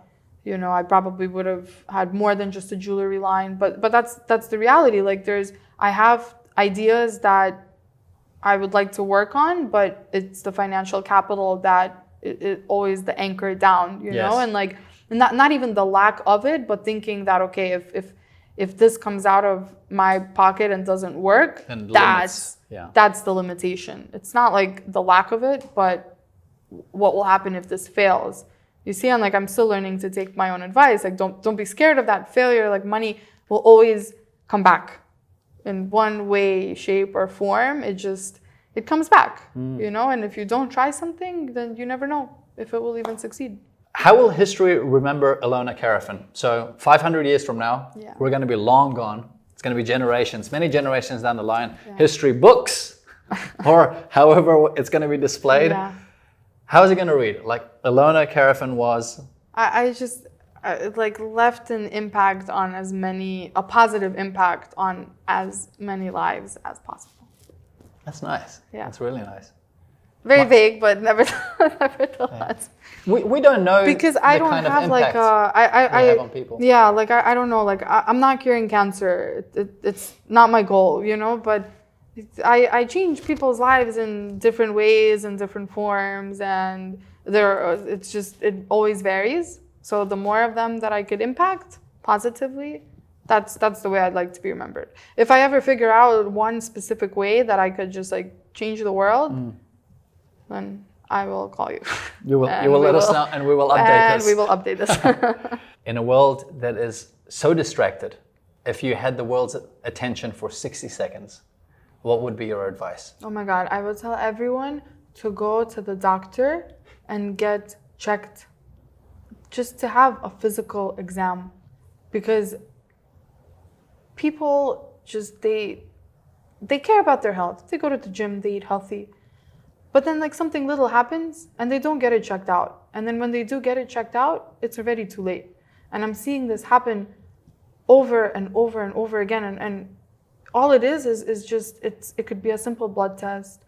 It could be a CAT scan. It could be an MRI, whatever it is. But don't push that aside.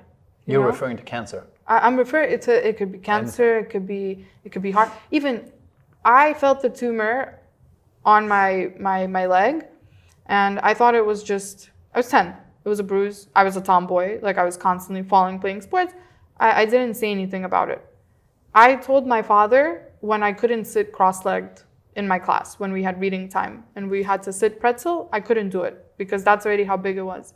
I told my father, I remember that night, specifically it was late at night, and I called him over into my room and I was like, oh, there's something on my father's a doctor. He felt it, he knew it was a tumor right away.